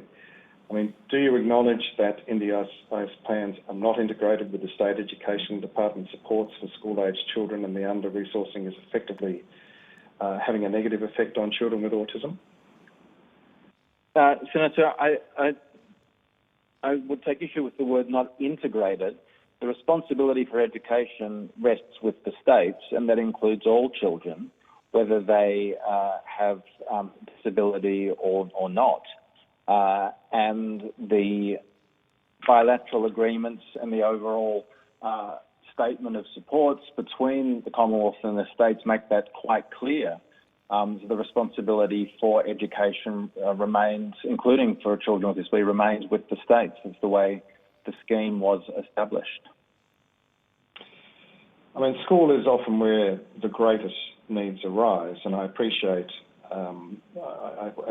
what you're saying there. But have you at all considered allowing someone to allocate part of the funding for additional support of any kind that may involve the participants' education? Chair, if I may, Peter Broadhead. Senator Griff, one of the vexed issues here is that in our federation, to the degree one government steps in, another steps out. And so were the NDIA to step in, as it were, to attempt to supplement resources in relation to the education system, there's no guarantee whatsoever that the resources currently available through the education system would continue to be provided. So I don't want to be pessimistic about this, but while it may seem simple to suggest that the NDIS pick up more of that tab, it doesn't necessarily result in there being more available overall. Right, okay. Well, fair enough. I mean, the other point... Sorry? Is there another comment? Okay, the other point is that families with children on the autism spectrum often refer to a service cliff when formal school has finished for their children. Is the NDIA doing anything to ensure there are sufficient supports with registered providers post 18 years of age?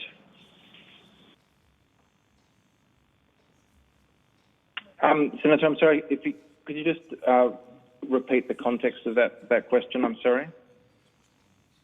Many families are referring to what they call a service cliff when formal school has finished for their children. Are you doing anything about ensuring there are sufficient supports with registered providers post 18 years of age? Senator, well, Mr. Broadhead might speak about the SLES program, which is part of the transition pathway, as I understand it. We certainly do look at areas where there might be what we call thin markets in terms of provision of supports. Right. Where we, of course, have, in terms of the structure of the scheme, the funding is with the individual. And in that sense, there is demand there, and we are seeing suppliers, providers, increase services and increase supply in innovative ways to meet the demands created by the significantly increased funding being provided in total across the system for disability. So you'd need to look, as we're happy to do, at sort of case by case. It certainly does vary by regions of the country, and the level and amounts of support provision available can vary by region. It can vary in respect of some different disabilities, yes. Right, okay. Just, Chair, I just have a couple more questions I'd like to ask. Senator Griff. What is the typical cost of gaining compliance for an NDIS provider, and what is the annual cost of being a registered NDIS provider? So, Senator, those questions are properly the province of the Quality and Safeguards Commission, who is the regulator of registered providers and operate the registration system, including audits, etc. So could I respectfully suggest maybe put those questions on notice to the Commission? Yes, look, I'll do that. Thank you.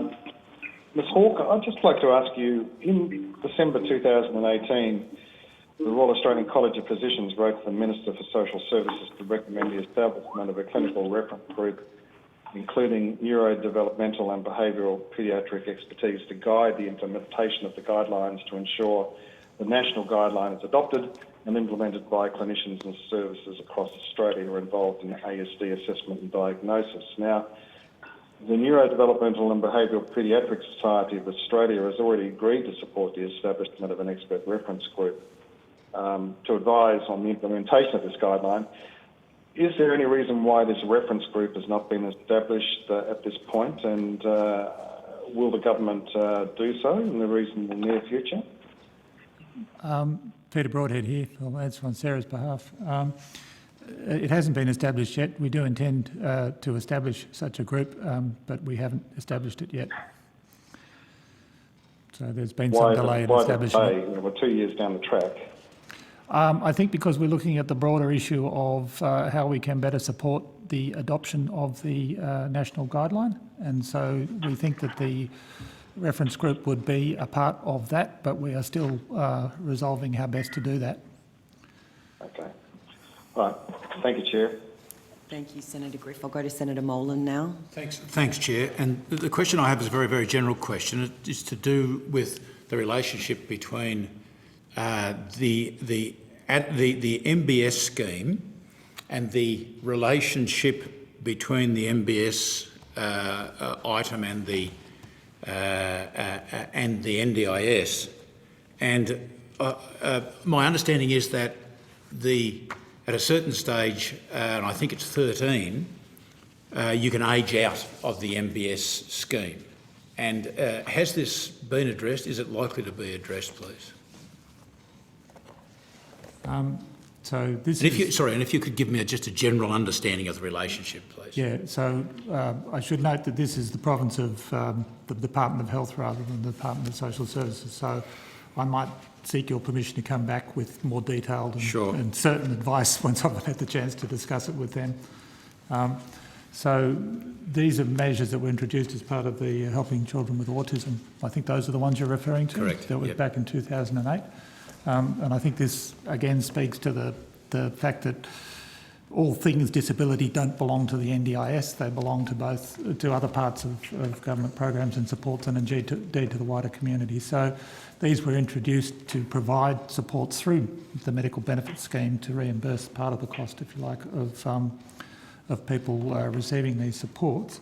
We have some tables in the submission which were provided by the Department of Health, because it's a joint submission as between us, Education and Health, which go to the use of these. Which page, sorry? So it's the department. There was a joint submission from departments of, I better get the names right, but it's the Department of Social Services, the Department of Education, Skills and Employment, and the Australian Government Department of Health. It was all just one submission. Yep. And I think you'll find in that there is a description and some data about the use of those items. And in Appendix Attachment A sets out the use of those items under Medicare, including by state, I think, from memory. So other than that, you're talking about the interaction. I'd probably have to seek advice on that and come back to you with an answer on notice about the interaction between the two. That'd be great, thanks. Thank you. Is that all from you? That is all from me, thank you. Because we are running a little bit ahead of schedule, and I know this is highly unusual, and unfortunately Senator Steele-John has had to duck off the call to go to another meeting, I'll just take the opportunity. I've got two questions, or maybe a couple more. ILC funding, Mr Hoffman, and the rigorous nature assessing some of the organisations that have qualified for some significant amounts of money. I do know of one organisation that received over $1 million worth of funding. However, in their on their website, their efforts and attitudes towards early intervention is more along the lines that autism is awesome, we shouldn't do early intervention, we should just allow our autistic children to run wild and free, and that any parent that undertakes particularly intensive early intervention programs, any programs that require behavioural therapy, which I think we can all agree is what is evidence and research based, that somehow those children are now more vulnerable to physical, emotional and sexual abuse. It is highly offensive, but also their attitude goes in direct opposition to the idea behind an insurance scheme, of which we know investing in early intervention means better, longer-term outcomes for people in the future. And I just wondered how much investigation was done around some of these applications for ILC funding. What are the opportunities to remove funding or look at how funding is being utilised when some of the organisations that have, whether they've slipped through the net or whatever's happened, are in working in direct contradiction to terms around what I would have thought the NDIS was aiming to do? Senator, sorry, I just heard some echo there, I'm sorry. Senator, it's difficult to respond without knowing the specific example. I'm more than happy to talk to you offline about it. We could take that offline or on notice, etc. The decision-making is, through a full review process, in the end signed off by the board. The actual whether grants can be revoked will be subject to the particular grant agreement, which will have things in terms of performance and probity, etc. But as I said, I'm happy to take that one offline or on notice, Senator. Okay. So the other concern that I have with regards to our current COVID environment is providers have removed services to not only people with autism, but the feedback that we're getting, a lot of people with autism have had their services cut or reduced because providers are no longer providing them. They're not going out to see people anymore, which is causing a lot of angst. Is there any review underway? Will there be? What is the NDIA's attitude towards providers who have removed services from those people who rely on them, which is leaving a lot of people with autism increasingly isolated at the moment? Well, Senator, this is a difficult situation given our global pandemic and with a worsening outlook right now, at least in some states in Australia. It is a matter between often the provider and the participant in terms of that's where the contractual relationship is. We actually have not seen, in terms of total volume of services and total volumes of payments, a significant decline through this year at all. Volumes of payments, through June and May were the highest ever across the scheme. On a per-person basis, not just given the increases in the number of participants. So many providers have actually found innovative ways to continue providing, either through telehealth mechanisms or other forms of direct provision, without full withdrawal. On the other hand, of course, many participants themselves have withdrawn from services, and we get complaints from providers wanting us to continue paying them for services not provided because the participant themselves is elected to withdraw. So there are it works in both directions at that point. Mm-hmm. But in terms of maintaining, the providers need to operate within the public health restrictions that state governments have validly imposed in terms of the size of gatherings, the size of group activities, etc. But as I said, overall, the volume of services and the value of services paid for by the scheme has not declined at all through the COVID period. Mm-hmm. So one of the concerns that has also been raised with me, it's been raised with my office, a number of SIL providers have put carte blanche edicts out that their residents will not be able to participate in any external programs, and this often includes their employment programs. So rather than someone being able to go out to their day program or in a work environment, the SIL provider has made a carte blanche decision that none of their residents will be leaving the residence.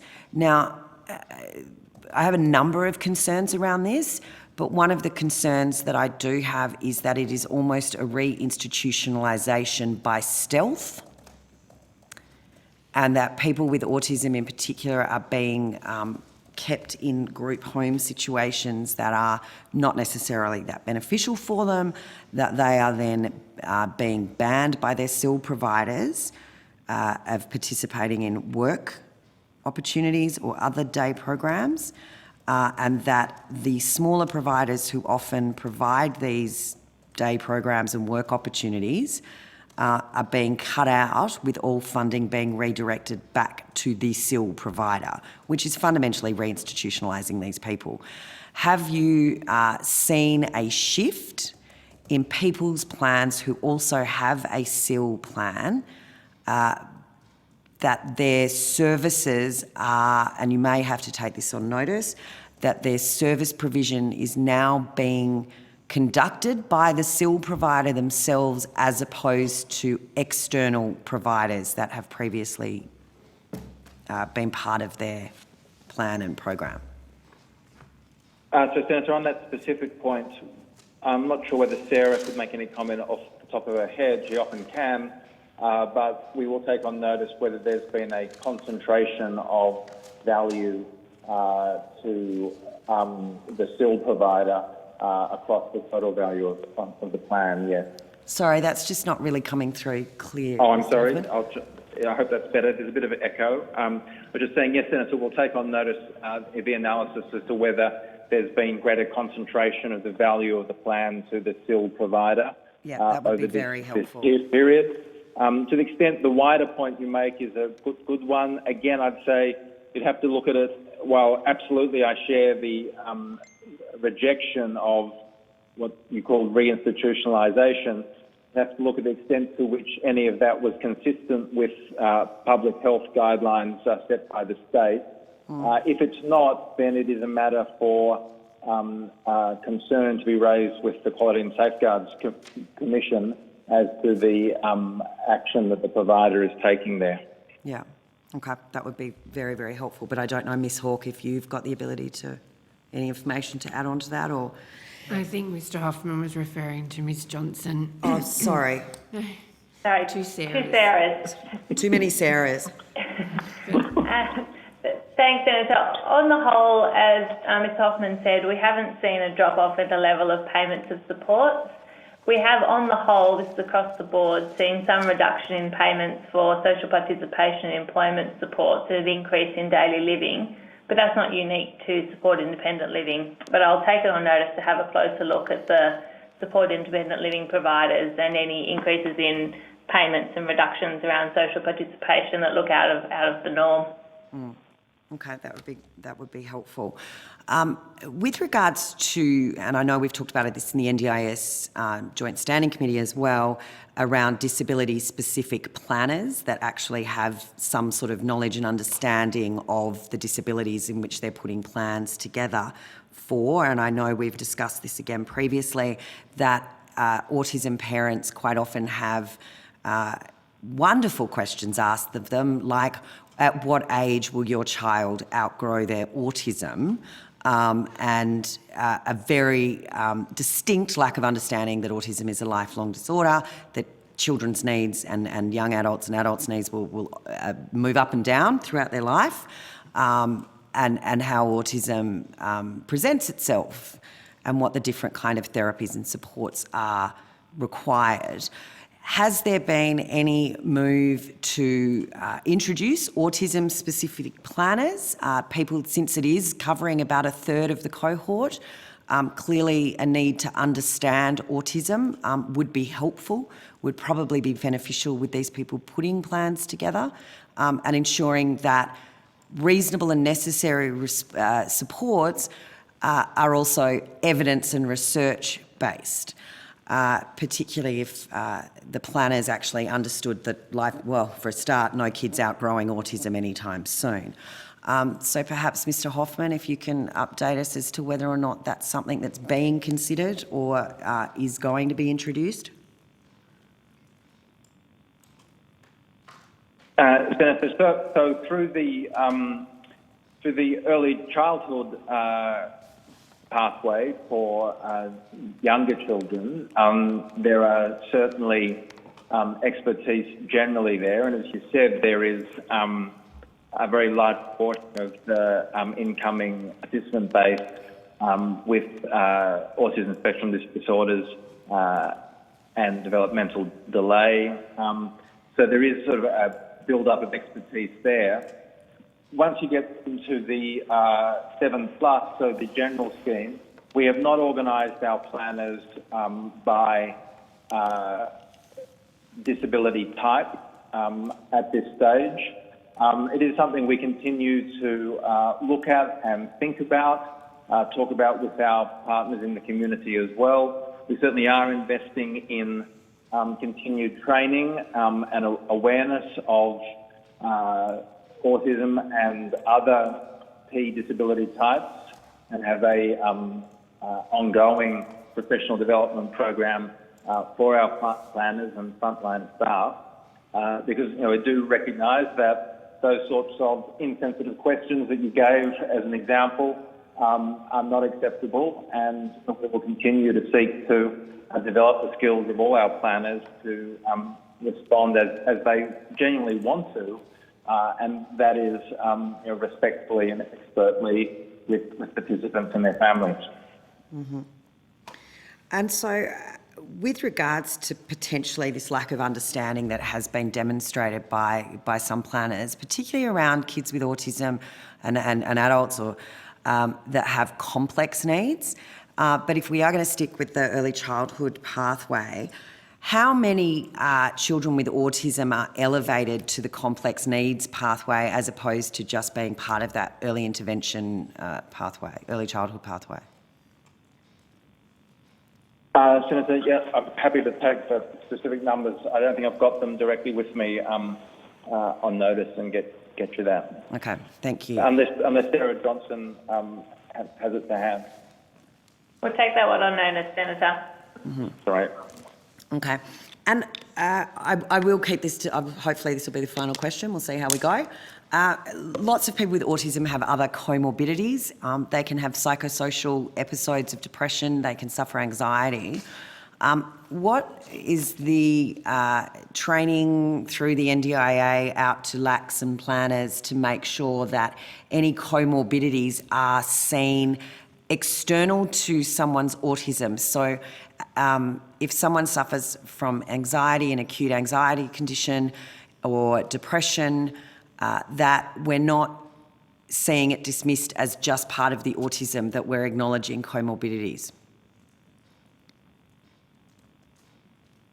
Well, Senator, I'd say that we do record secondary and other disabilities in the system, so we recognise that happens. It's not just all bundled under one, so that's quite sort of central to the information that we hold on the participant and that goes into the planning process. We will often obviously receive that from information that the participant and their family provide to us, be it medical or allied health reports that may refer to those things, and that information is likewise captured in the system and goes into the planning discussions. So I think our system is sort of designed to understand that a person's disability often will have more than the primary one, and we don't lump them all together. Okay. And I guess, you know, much to your joy or love when we invite you back again under our mental health examination, particularly when we consider people with autism are 10 times more at risk of suicide than those neurotypical.